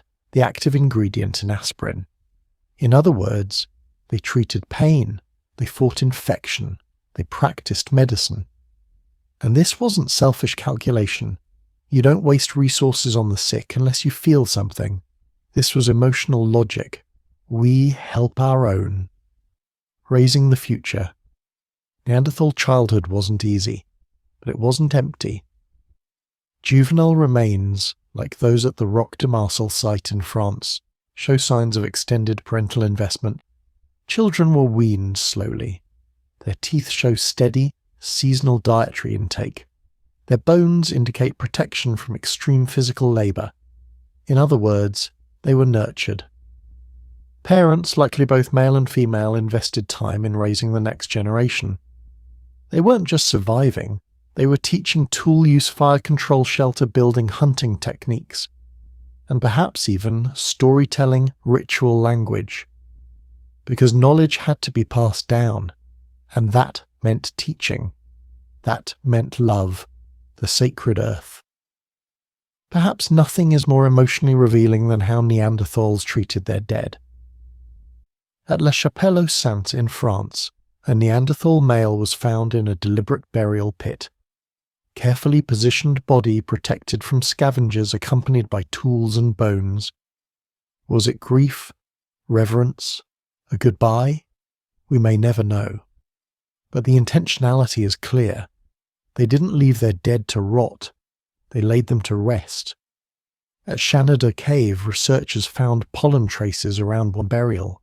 Was it wind-blown? Or was it the world's first funeral bouquet? Controversial? Yes, but powerful nonetheless.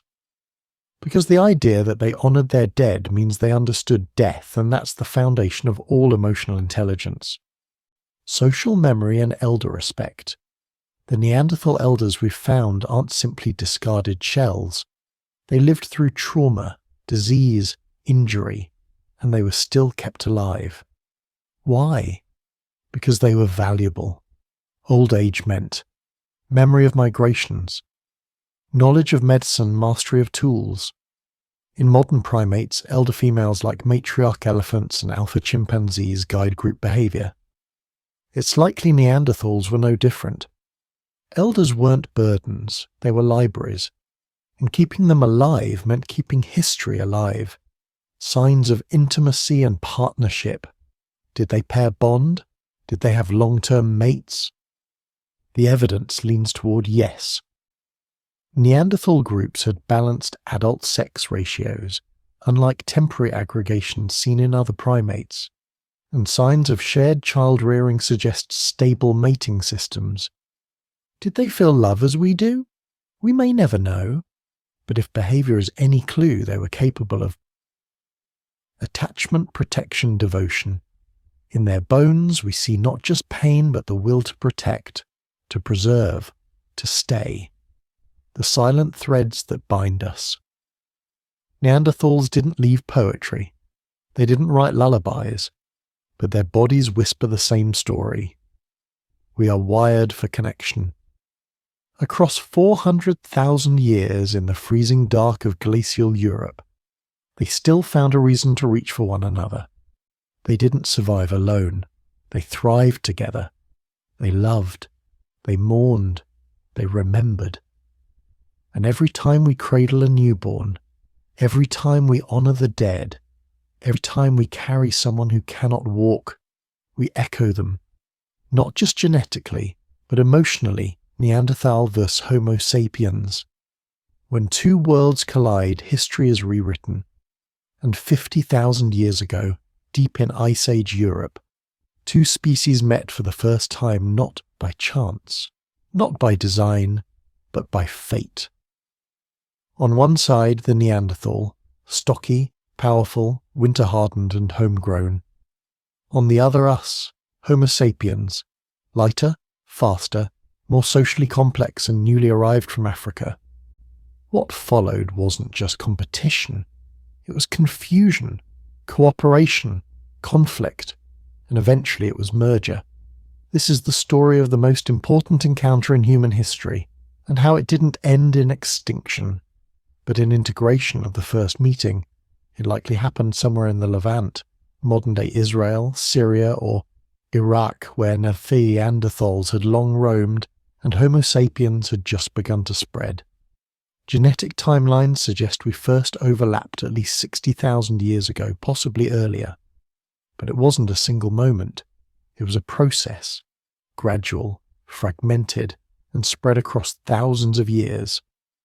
Picture this: a Homo sapiens group pushing north through unfamiliar terrain, campfires flickering under alien constellations, and then shadows in the trees. Not beasts, not prey, not like anything they'd seen, but other humans, not quite the same, but not quite different. A tale of two cultures. The Neanderthals had lived in Europe for hundreds of thousands of years. They knew the land, they knew the animals. They had adapted body, mind and tool to a brutal climate. Homo sapiens, by contrast, were newcomers, but they brought something revolutionary: cultural fluidity, symbolic expression, high social complexity. Sapiens' tools were lighter, more varied, their shelters more mobile, their art more abstract. The Neanderthal world was structured, the Sapiens world was dynamic. This wasn't just biology meeting biology, it was culture colliding with culture. War or welcome? Did we fight? Did we trade? Did we fall in love? The answer is yes, to all of it. The archaeological record is silent on day-to-day details, but genetics fills in the gaps. Around 50,000 years ago, Homo sapiens and Neanderthals began interbreeding. This wasn't rare, it was common, and it left a permanent mark. Today, all non-African humans carry 1–2% Neanderthal DNA. That doesn't happen through a single chance encounter. That happens through sustained contact, group to group, clan to clan, generation to generation. This was coexistence. The genetic tapestry. Let's get precise. In 2010, the Neanderthal genome was sequenced, and the results were shocking. Not only did we interbreed, but we benefited from it.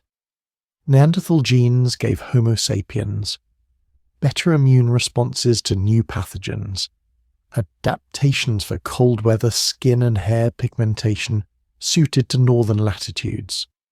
These weren't evolutionary leftovers, they were survival tools.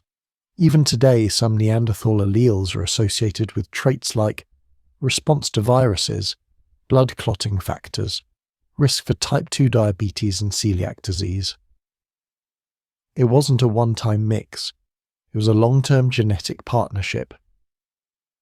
The competition factor. But cooperation didn't mean peace. As Homo sapiens expanded through Europe, Neanderthal populations declined. From around 60,000 to 40,000 years ago, their numbers plummeted. Why? There's no smoking spear, but several likely factors. Out-competition for resources. Sapiens may have had broader diets, better long-distance tools, and more adaptable hunting strategies. Social network resilience.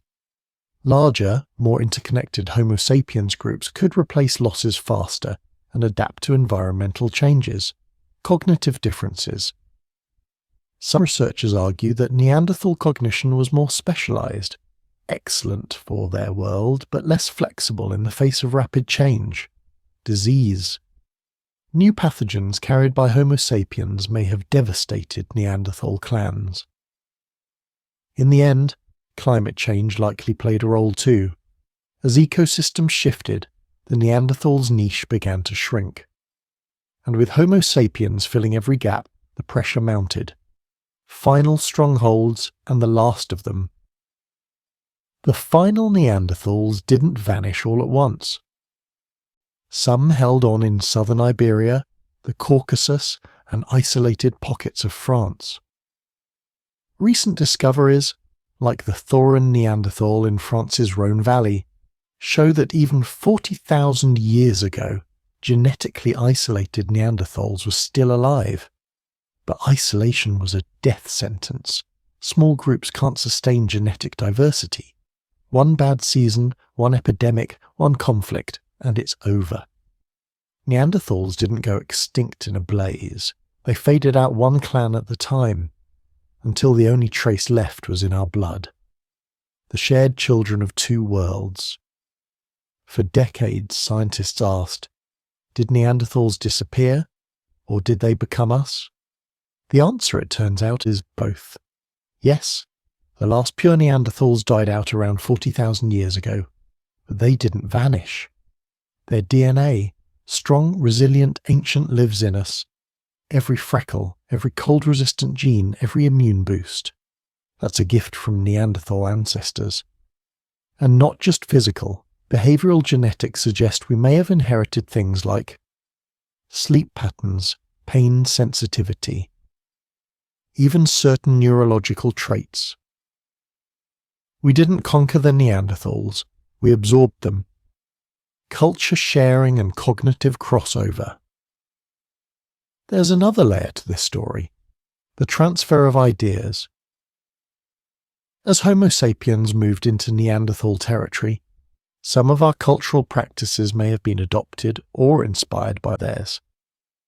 Likewise, we may have absorbed symbolic behaviours from Neanderthals, use of pigments, ornamentation with eagle talons, early burial rituals. Sites like Château-Perronien in France reveal tool assemblages that blend Neanderthal and Homo sapiens technology. This isn't extinction, it's cultural fusion. The boundary between us and them begins to blur. What if things had gone differently? It's one of the great what-ifs of prehistory. What if Neanderthals had survived? What if there were two human species today? What if the dominant face of the world wasn't Homo sapiens, but a partnership of two? Maybe we'd have shared cities, shared myths, shared futures. Instead, we carry them inside us, their strength, their memory, their legacy. Not a tragedy, a transformation. For too long, the Neanderthal story was written as tragedy, but the truth is more complex. It wasn't an erasure, it was an evolutionary remix. We didn't destroy them, we became them, and they became part of us, in our immune systems, in our brains, in the bones of our ancestors. They're not lost, they're woven into our story. Not a failed branch of the human tree, but one of its strongest roots. Myths and media misrepresentations. How pop culture got them all wrong, from club-wielding brutes to walking scientific marvels. Once upon a time, the Neanderthal wasn't real. He was a cartoon, a punchline, a hairy, dim-witted brute dragging his club through the snow. But now we know better. We know he built tools, crafted ornaments, healed the wounded, and raised families. We know he walked with strength and with grace. So how did we get him so wrong? The answer lies not in bones, but in bias. This is the story of how modern culture buried the truth beneath centuries of caricature, and how science is finally digging it back up. The origin of the myth. It began in 1856, in a cave in the Neander Valley of Germany. A strange skull, thick, broad, heavy-browed. To the scientists of the time, it didn't whisper relative, it screamed savage. British anatomist Thomas Huxley tried to build a bridge to understanding, calling Neanderthals close cousins. But others, like Rudolf Virchow, argued it was a deformed human, maybe a rickets victim. The media, eager for spectacle, didn't wait for consensus. They called it a missing link, a half-beast proof that man had once been an ape. That idea stuck. Because it wasn't just about bones, it was about justifying superiority. In the age of colonialism, anything primitive had to be lesser, and so Neanderthals became the default other. Everything civilized humans were not. The museum diorama disaster. Walk into any 20th century museum and you'd see him. A hunched-over man, beetle-browed, dirty, snarling, usually dragging a woman, usually wielding a club. It wasn't anthropology. It was theatrical anthropology. These dioramas weren't just misleading, they were damaging. They turned Neanderthals into punchlines in textbooks, into Halloween costumes, into symbols of stupidity. And worse, they reinforced racial stereotypes. Dark skin, primitive. Big noses, unintelligent. Muscular bodies, brute force, not brains. Neanderthals became scapegoats for all the prejudices of the day, and the science, for decades, looked the other way. The club-wielding caveman goes Hollywood. Hollywood took the myth and turned it into a genre. From stop-motion monsters in 1950s films to slapstick sitcom characters like in the Flintstones, the Neanderthal became shorthand for ignorance and violence. Need a joke about stupidity? Say someone's a Neanderthal. Want to make a character seem uncivilized? Give him a lowbrow and a grunting vocabulary. Even in educational media like early documentaries, the imagery persisted. Neanderthals as animalistic, Homo sapiens as clean-cut geniuses. One survived, one didn't. The story told itself, but it wasn't true. Science strikes back. In the 1990s and 2000s, everything began to change. New discoveries challenged the myth at every level. Evidence of Neanderthal art and adornment, sophisticated tool use, controlled fire, burial rituals, medicinal plant consumption. But perhaps the biggest blow came in 2010, the sequencing of the Neanderthal genome. Suddenly, the club-wielding caveman had a face, and it looked like ours. We weren't separate. We were family. And just like that, 150 years of misinformation began to crumble. The modern media redemption arc, the tide has begun to turn. In documentaries like PBS's Becoming Human, BBC's Neanderthal, The Rebirth and Nova's Decoding Neanderthals, we finally see a different story. A people of endurance, of craft, of feeling. Even popular media started catching on. In The Clan of the Cave Bear, Gene M. Owl tried to humanize Neanderthals, though critics argue it reinforced some old tropes. More recently, shows like The Last Neanderthal and exhibits at the Smithsonian Human Origins program have painted Neanderthals as complex beings. The transformation is slow, but it's happening. We're replacing myth with modelling, language, labels, and the damage done. But the word Neanderthal still carries a sting. In politics, in playground insults, in casual jokes. Don't be such a Neanderthal. It means backward, stupid, brutal. And that's the problem, because it's based on a lie. Even as science changes, language resists. And every time we use Neanderthal as an insult, we reinforce a 19th century prejudice built on ignorance. The damage is more than semantic. It shapes how we view human evolution, how we view difference, how we view ourselves, the truth in their bones. Let's set the record straight.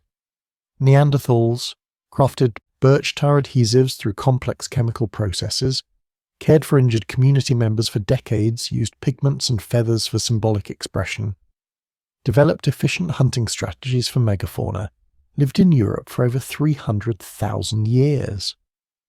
They weren't dumb. They were different. Differently adapted, differently organized, differently evolved. And different doesn't mean lesser. It means necessary. It means worthy. Rewriting the textbooks. The next generation of learners is already seeing a different image. Textbooks now show reconstructions of Neanderthals that are upright, calm, thoughtful, compassionate. They look like teachers, like hunters, like parents. And they should, because that's what they were. Research from sites like Shanidar, Spy Cave, and El Sidron has replaced outdated narratives with stunning complexity. The story is still being written, but at least now it's honest. The comeback kids of human history. In a way, Neanderthals are having a renaissance. They've gone from punchline to prime time, from caveman to cultural icon. And they're not just relevant to anthropology, they're central to genetics, climate studies, medicine and psychology. They're helping us understand immune system evolution, model brain development, reconsider the boundaries of human intelligence. In studying them, we're learning more about ourselves than ever. The joke's over. Now it's time to listen. The new face of Neanderthals. So what should we imagine now? Not the snarling brute, not the club-swinging monster, but something truer. A father tending his child's fever, a woman crafting red ochre paint, a teenager watching snowfall from a cave mouth, a healer chewing poplar bark easing someone's pain. These are the real Neanderthals, not extinct relics, not evolutionary failures, but us in another shape, a sibling species, one we forgot, one we misunderstood, one we owe everything to. Myths and media misrepresentations. Once upon a time, the Neanderthal wasn't real. He was a cartoon, a punchline, a hairy, dim-witted brute dragging his club through the snow. But now we know better. We know he built tools, crafted ornaments, healed the wounded, and raised families. We know he walked with strength and with grace. So how did we get him so wrong? The answer lies not in bones, but in bias. This is the story of how modern culture buried the truth beneath centuries of caricature, and how science is finally digging it back up. The origin of the myth. It began in 1856, in a cave in the Neander Valley of Germany. A strange skull, thick, broad, heavy-browed. To the scientists of the time, it didn't whisper relative, it screamed savage. British anatomist Thomas Huxley tried to build a bridge to understanding, calling Neanderthals close cousins, but others, like Rudolf Virchow, argued it was a deformed human, maybe a rickets victim. The media, eager for spectacle, didn't wait for consensus. They called it a missing link, a half-beast proof that man had once been an ape. That idea stuck, because it wasn't just about bones, it was about justifying superiority. In the age of colonialism, anything primitive had to be lesser, and so Neanderthals became the default other, everything civilized humans were not. The museum diorama disaster. Walk into any 20th century museum and you'd see him. A hunched-over man, beetle-browed, dirty, snarling, usually dragging a woman, usually wielding a club. It wasn't anthropology, it was theatrical anthropology. These dioramas weren't just misleading, they were damaging. They turned Neanderthals into punchlines in textbooks, into Halloween costumes, into symbols of stupidity. And worse, they reinforced racial stereotypes. Dark skin, primitive, big noses, unintelligent, muscular bodies, brute force, not brains.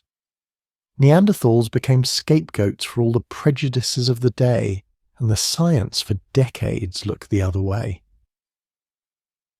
The club-wielding caveman goes Hollywood.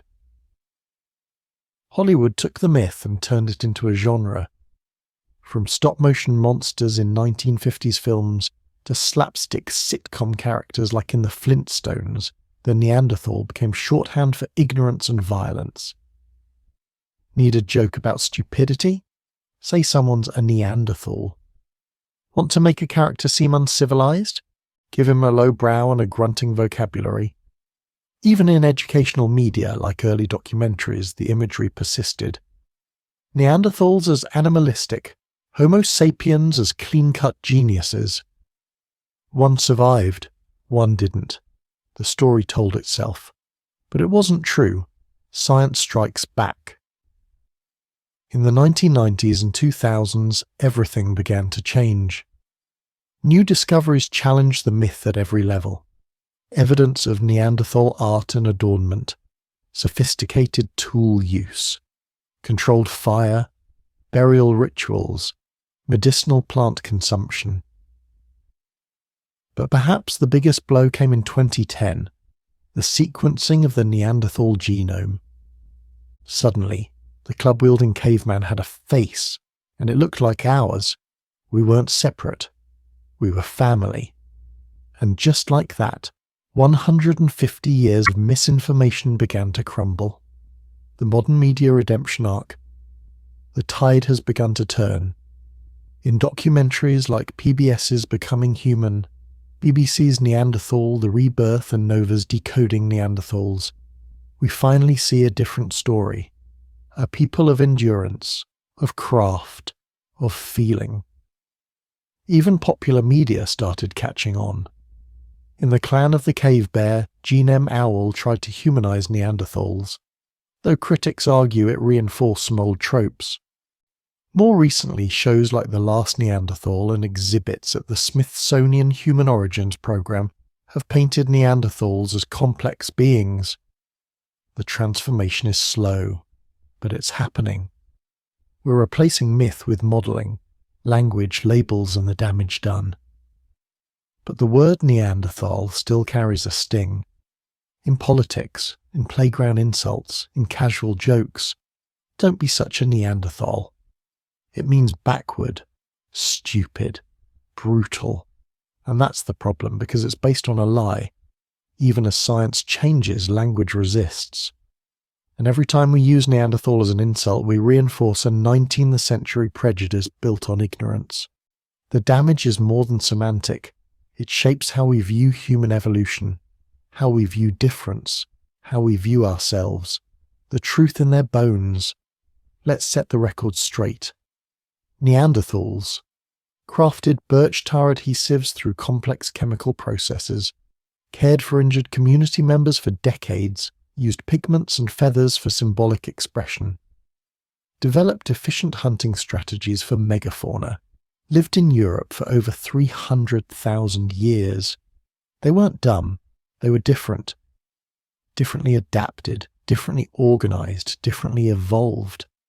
And different doesn't mean lesser, it means necessary. It means worthy, rewriting the textbooks. The next generation of learners is already seeing a different image. Textbooks now show reconstructions of Neanderthals that are upright, calm, thoughtful, compassionate. They look like teachers, like hunters, like parents. And they should, because that's what they were. Research from sites like Shanidar Spy Cave and El Cedron has replaced outdated narratives with stunning complexity. The story is still being written, but at least now it's honest. The comeback kids of human history. In a way, Neanderthals are having a renaissance. They've gone from punchline to prime time, from caveman to cultural icon.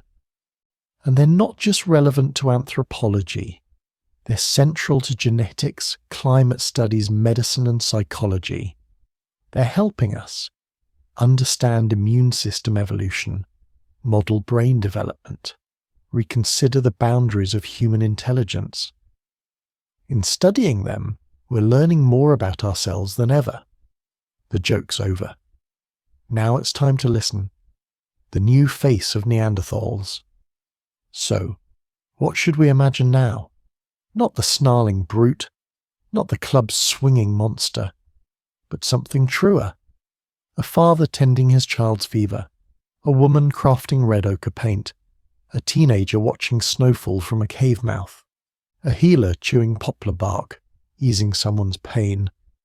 These are the real Neanderthals, not extinct relics, not evolutionary failures, but us in another shape, a sibling species, one we forgot, one we misunderstood, one we owe everything to. Hidden clues in caves and bones. Before words, there were scratches. Before books, there were bones. And in the silent dark of ancient caves, the Neanderthals left behind a language we're only just beginning to understand. No ink, no paper, just fire pits, stone flakes, and pollen grains buried in sediments so fine you could mist them with a single breath. But these aren't just ruins, they're testimonies, frozen in time. This is the story of how archaeologists decode silence and how caves and bones, long forgotten, are rewriting everything we thought we knew about Neanderthals, the sites that spoke. Let's start where it all began. In 1856, in the Neander Valley of Germany, quarry workers uncovered a strange skull, low forehead, thick brow ridges and a powerful jaw. The first Neanderthal. Since then, we've uncovered over 400 Neanderthal sites across Europe and Western Asia, each a frozen moment in time. Shanidar Cave, Iraq, La Faraisi, France Krapina, Croatia, El Sidron, Spain Vindiger, Croatia. Caves became time capsules, preserving not just bones but ashes, blood traces and the very dust of daily life. Tools that tell stories. Neanderthals weren't mindless rock bashers. They were tool makers, and tools don't lie. Each flake tells us how the stone was struck, from which angle, with what force.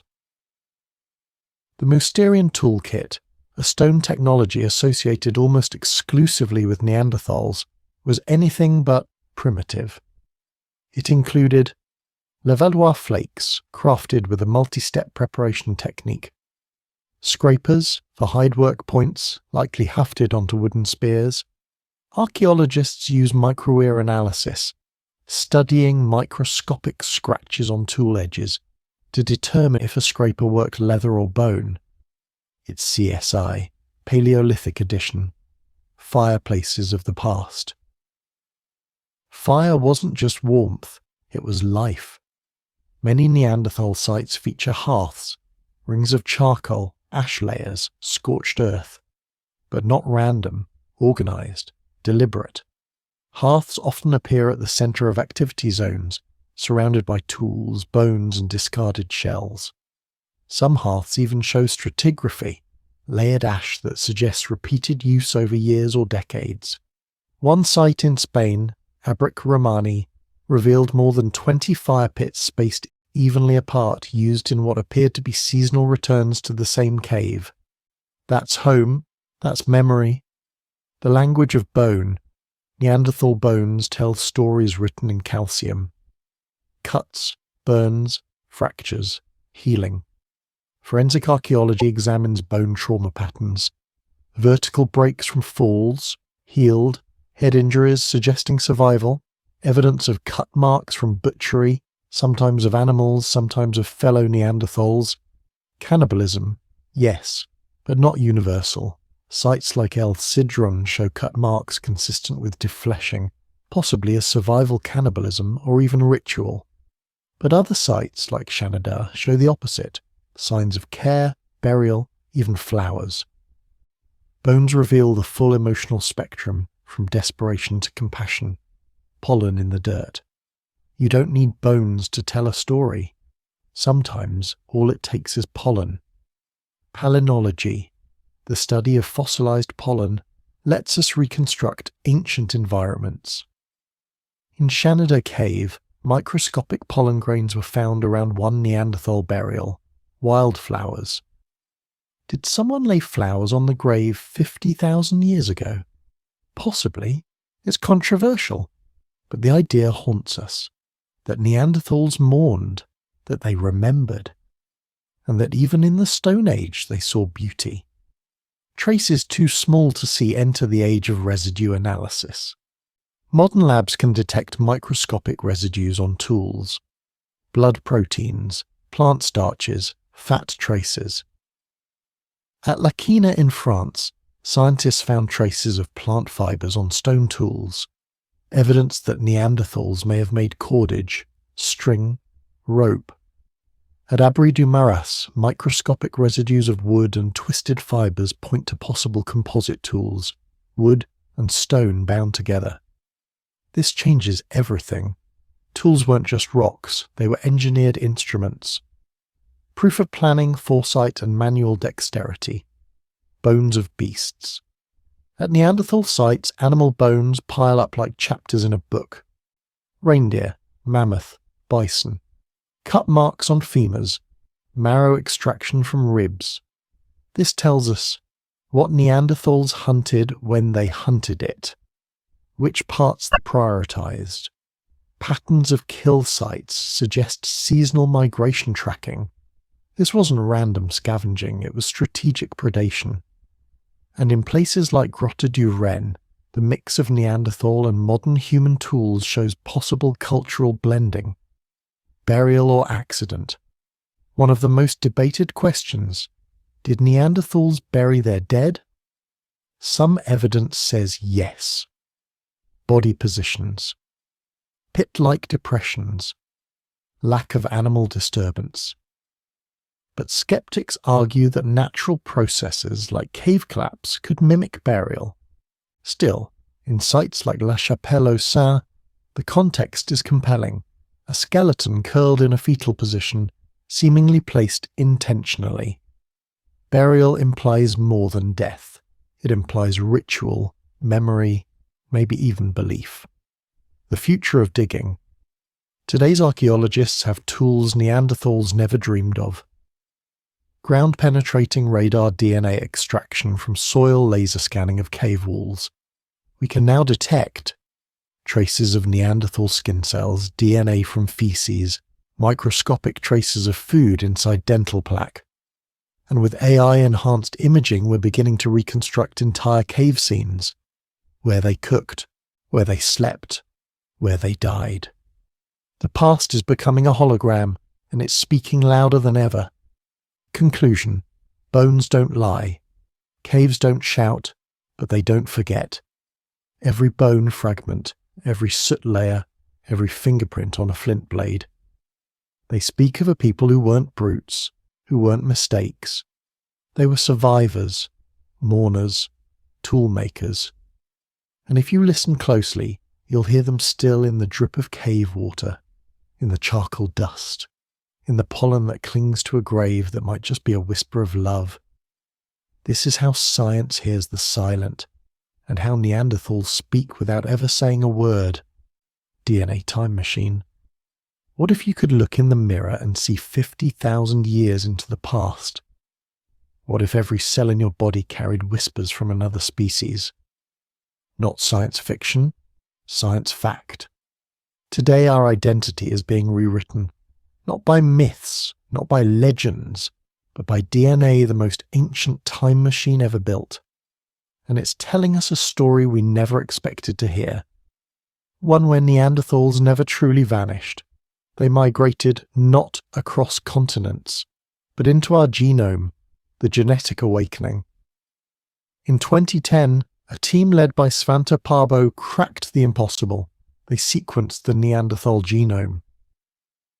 From a 40,000-year-old finger bone in Denisova Cave, Siberia, came a revelation. Modern non-African humans shared 1 to 2% of their DNA with Neanderthals. It meant one thing: we interbred, not just once, not rarely, but consistently over thousands of years. This discovery didn't just shake the foundations of anthropology, it built a whole new field, ancient genomics. CRISPR and the new frontier. Enter CRISPR, the gene-editing scalpel of the modern era. With this tool, researchers began to map Neanderthal alleles in human cells to isolate, amplify, and understand their function. They found genes related to immune responses to ancient viruses, keratin production, affecting skin and hair, pain sensitivity, circadian rhythm, especially for northern latitudes.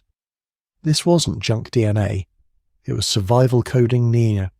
Neanderthal genes weren't evolutionary leftovers, they were modules of adaptation. Some variants made people more resistant to diseases, others, paradoxically, made them more prone to conditions like type 2 diabetes, lupus, nicotine addiction. Neanderthal DNA was a mixed blessing, a trade-off. But it mattered. The power of introgression. The technical term is introgression. When DNA from one species enters the gene pool of another through hybridization, it happened multiple times. Around 55,000 years ago, likely in the Middle East. Later in Europe as Homo sapiens spread into Neanderthal territory. Studies show that Neanderthal DNA made up to 10% of the early modern human genome. before natural selection pruned it down to what we see today. Why? Because not all Neanderthal genes were compatible. Some created reproductive barriers, others clashed with human gene regulation systems. But what remained? The strongest, the fittest, the most useful, like ancient treasures buried in genetic sand, were still uncovering their purpose. Genetic echoes in modern humans. Let's talk specifics. Modern East Asians and Europeans carry slightly different Neanderthal genes. Because introgression wasn't a single event, it was regional.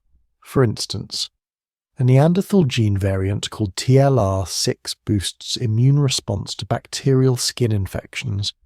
BNC2 affects skin pigmentation and hair curl. PDE4B influences how we respond to inflammation and is linked to depression. There's even evidence suggesting Neanderthal variants affect how we metabolize fats, how we sleep, our susceptibility to allergies. The echoes are everywhere, in how we look, in how we feel, in how we survive. When ancestry isn't ancestral, here's where it gets wild. You don't have Neanderthal ancestors. You are Neanderthal in part. Because every bit of your body runs on instructions, and some of those instructions were written by a different species. Think about it. You might owe your tolerance to cold, immune reaction to viruses, early wake-up tendencies, to someone who lived in a cave 60,000 years ago. Your DNA is a museum of ancient life, and Neanderthals are the curators. The African exception? Not quite. For years, scientists believed sub-Saharan Africans had zero Neanderthal DNA because Neanderthals never lived in Africa. But recent studies say, not so fast. Back migration from Eurasia into Africa brought Neanderthal genes back into the continent. Today, even some African populations carry small traces of Neanderthal introgression, though in different configurations. Evolution wasn't neat. It was messy. Beautifully messy. The emotional genome. Perhaps the most controversial frontier, behavioral genetics. Some studies suggest Neanderthal DNA effects, pain sensitivity, depression susceptibility, addiction risk, autism spectrum traits. Are these conclusions definitive? No, but they raise a staggering possibility that our psychology, not just our biology, was touched by a cousin's hand. It adds a profound layer to the story, because it suggests Neanderthals didn't just give us bone density and cold resistance, they may have shaped how we feel, identity in the age of genomics. In the past, identity came from language, skin color, national borders. Today, it comes from data, a cheek swab, a mail-in kit, a report that says you are 2.3% Neanderthal. And suddenly you're not just part of a country, you're part of history. Genealogy used to be names in a Bible. Now it's sequences in a spreadsheet. And Neanderthals? They're no longer dead. They're back in your skin, in your breath, in your blueprint. The future of ancient DNA. We're just getting started. New tools are letting us reconstruct partial Neanderthal proteins, model gene expression in ancient conditions, even synthesize gene variants for lab testing. Some researchers believe that within decades, we may grow Neanderthal organoids in lab dishes, tiny clusters of brain cells based on Neanderthal DNA, to study cognition. Ethical? That's another debate, but it proves one thing. We're not done learning from our cousins. Conclusion: the past isn't past. DNA is more than a record, it's a conversation. Between ancient Ice Age survivors and modern-day humans typing on smartphones.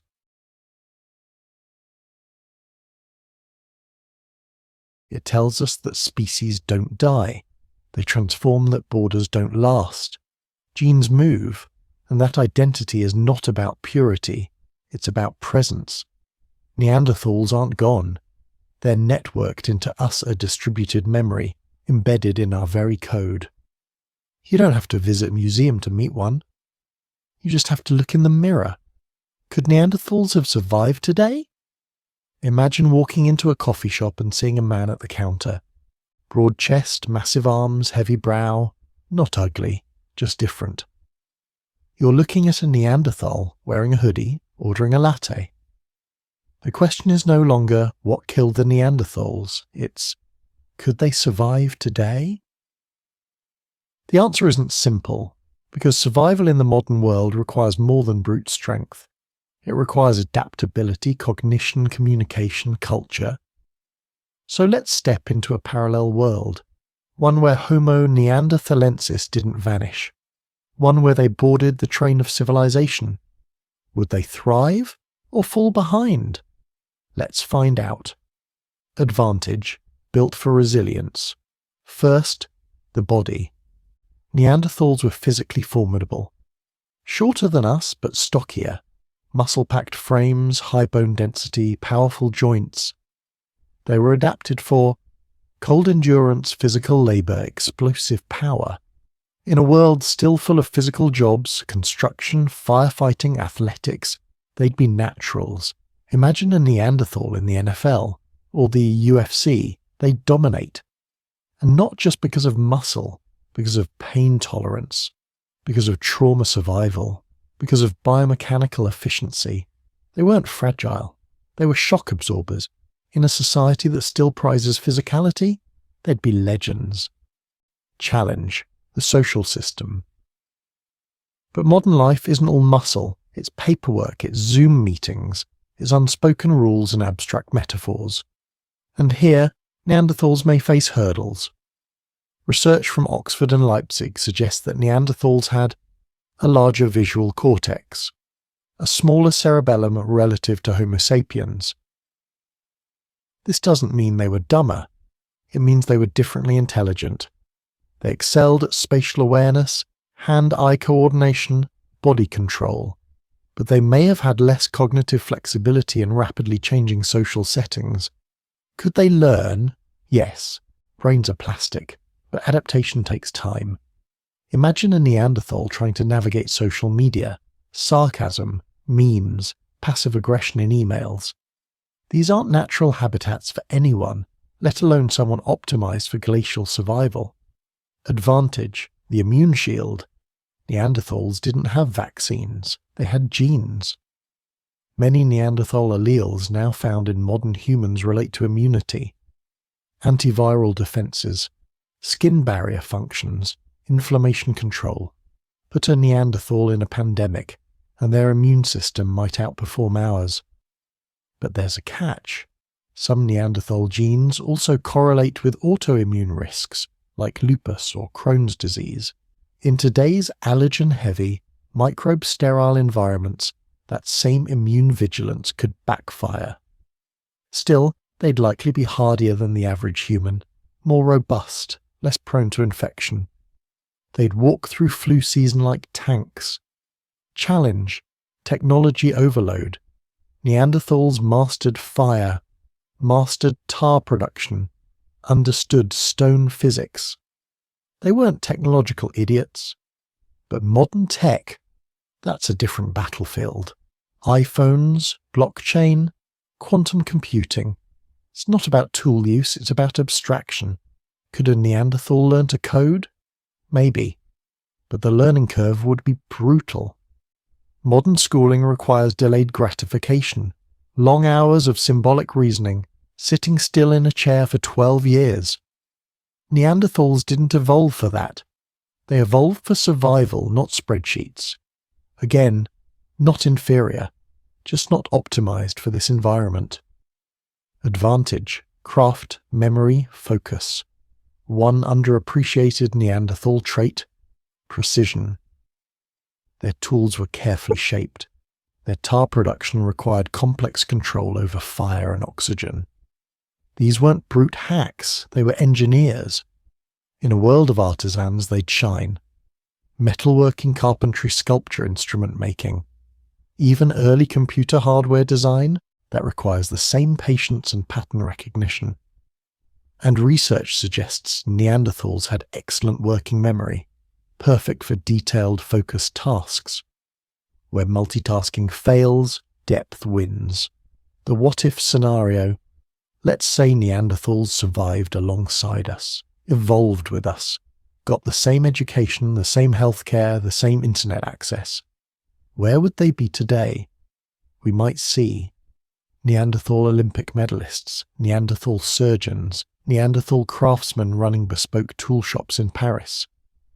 But also, higher rates of anxiety in dense cities, difficulty in highly abstract or symbolic roles, discrimination based on appearance. Because let's be honest, modern society doesn't always welcome difference.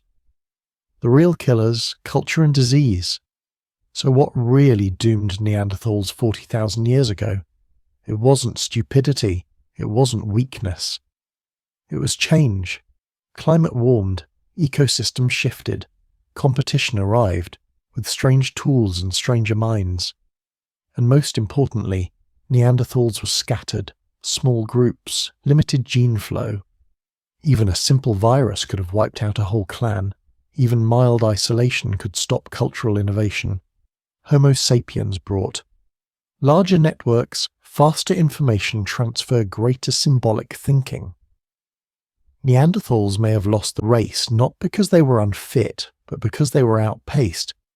Could they adapt today? Absolutely. But adaptation takes time and support. If Neanderthals appeared today, suddenly, instantly, they'd struggle, like a time traveller, overwhelmed, misunderstood. But if they'd evolved with us, if they'd had 40,000 years to absorb language, law, electricity, capitalism, they'd be your neighbour, your colleague, your friend, and they'd bring strengths we've forgotten. Physical durability, practical intelligence, deep memory, compassion rooted in survival.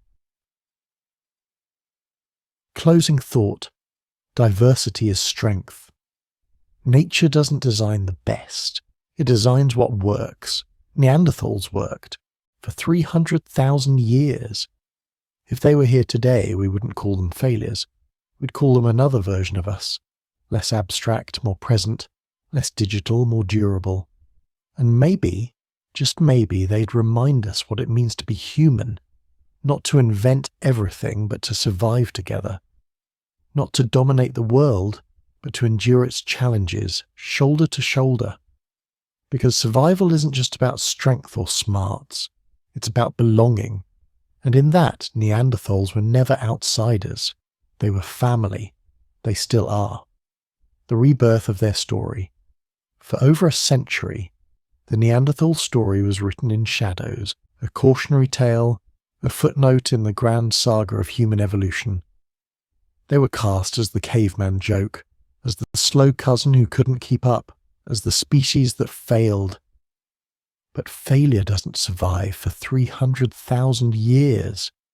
Today, science is pulling Neanderthals out of the cave, not to ridicule them, but to celebrate them, to recognize them as what they truly were, masters of survival, pioneers of compassion. The other humans, not behind us, but beside us. This is the rebirth of their story, erased by history. For decades, Neanderthals were dismissed, lumped into dusty museum dioramas, painted with clubs and snarls. That first 1856 discovery in Germany's Neander Valley didn't start a scientific revolution. It sparked scientific prejudice. Skulls were judged ape-like, tools were called crude, and intelligence absent. They were portrayed as evolutionary leftovers, too dumb to adapt, too primitive to paint. The term Neanderthal became an insult, a slur for someone brutish, backward or uncivilized. But as the evidence piled up, the old narrative started to fracture, and under those stereotypes lay something astonishing. The science that changed everything. In the last 20 years, Neanderthals have been reborn through DNA sequencing tool residue analysis, cave site reconstructions, paleogenomics, We now know they made art, cared for the injured, mastered complex tools, understood fire chemistry, possibly buried their dead with flowers, and most shockingly, they're still here, in us, because this was never a story of extinction. It was a story of integration of shared bloodlines. They didn't vanish, they merged. The sequencing of the Neanderthal genome in 2010 turned science on its head. It proved what no one expected. Modern humans and Neanderthals interbred multiple times over thousands of years. Today, if you're of non-African descent, you carry 1-2% Neanderthal DNA. Those genes influence immunity, skin tone, pain, sensitivity, even how you sleep. They aren't baggage. They're benefits. It's not that Neanderthals vanished. It's that their story became part of ours. They didn't lose. They joined. Mentors, not mistakes. We used to think Homo sapiens were the lone geniuses of the Ice Age, but Neanderthals show us a different model. Not one of dominance, but of diverse intelligences. They were visually brilliant tactile experts, survivors of trauma, innovators in the harshest of climates. They taught us through DNA and imitation, cold weather adaptation, tool designs, hunting strategies, perhaps even elements of language. They weren't evolutionary embarrassments. They were co-authors of humanity, the emotional revelation. For many, the most stunning discovery wasn't a tool, or a gene, or a cave painting. It was a body. Shanidar 1, a Neanderthal male, blind in one eye, crippled in one arm, arthritic. And yet, he lived for decades. That meant something astonishing. Someone cared for him, fed him, protected him. He didn't survive because he was strong. He survived because he was loved. That isn't primitive, that's profound. Compassion wasn't born with modern humans, it existed in the bones of Neanderthals. From monsters to mirrors. In 1908, a French archaeologist described Neanderthals as more beast than man. Today, we see their hands in our genes, their fire in our tools, their endurance in our struggles, and when we reconstruct their faces, digitally with forensic precision, something incredible happens. They look back, not as monsters, but as family, with eyes that speak of hard winters and hands that shape the world from stone. They were not us, but they weren't them either. They were human, just different. The heroes of adaptation. What makes a hero? Not conquering, not dominating, but enduring. Neanderthals adapted to glacial temperatures, wild megafauna, repeated injuries, isolation. They developed systems of healthcare shelter, engineering, clothing creation, symbolic expression. And when we met them, we didn't just displace them, we connected. They passed on more than genes. They passed on strategies for survival. In a way, they trained us for the Ice Age and beyond. Why their story matters now. We live in an age of division, of rapid change, of uncertainty, and Neanderthals remind us that adaptability is strength, that difference is not weakness, that collaboration is survival. They were marginalized for 150 years by our science, and yet ironically, they may have helped us survive by being part of us. Their rebirth in our narrative isn't just historical, it's moral, because when we misjudge others, we risk burying brilliance. When we mock difference, we erase possibility.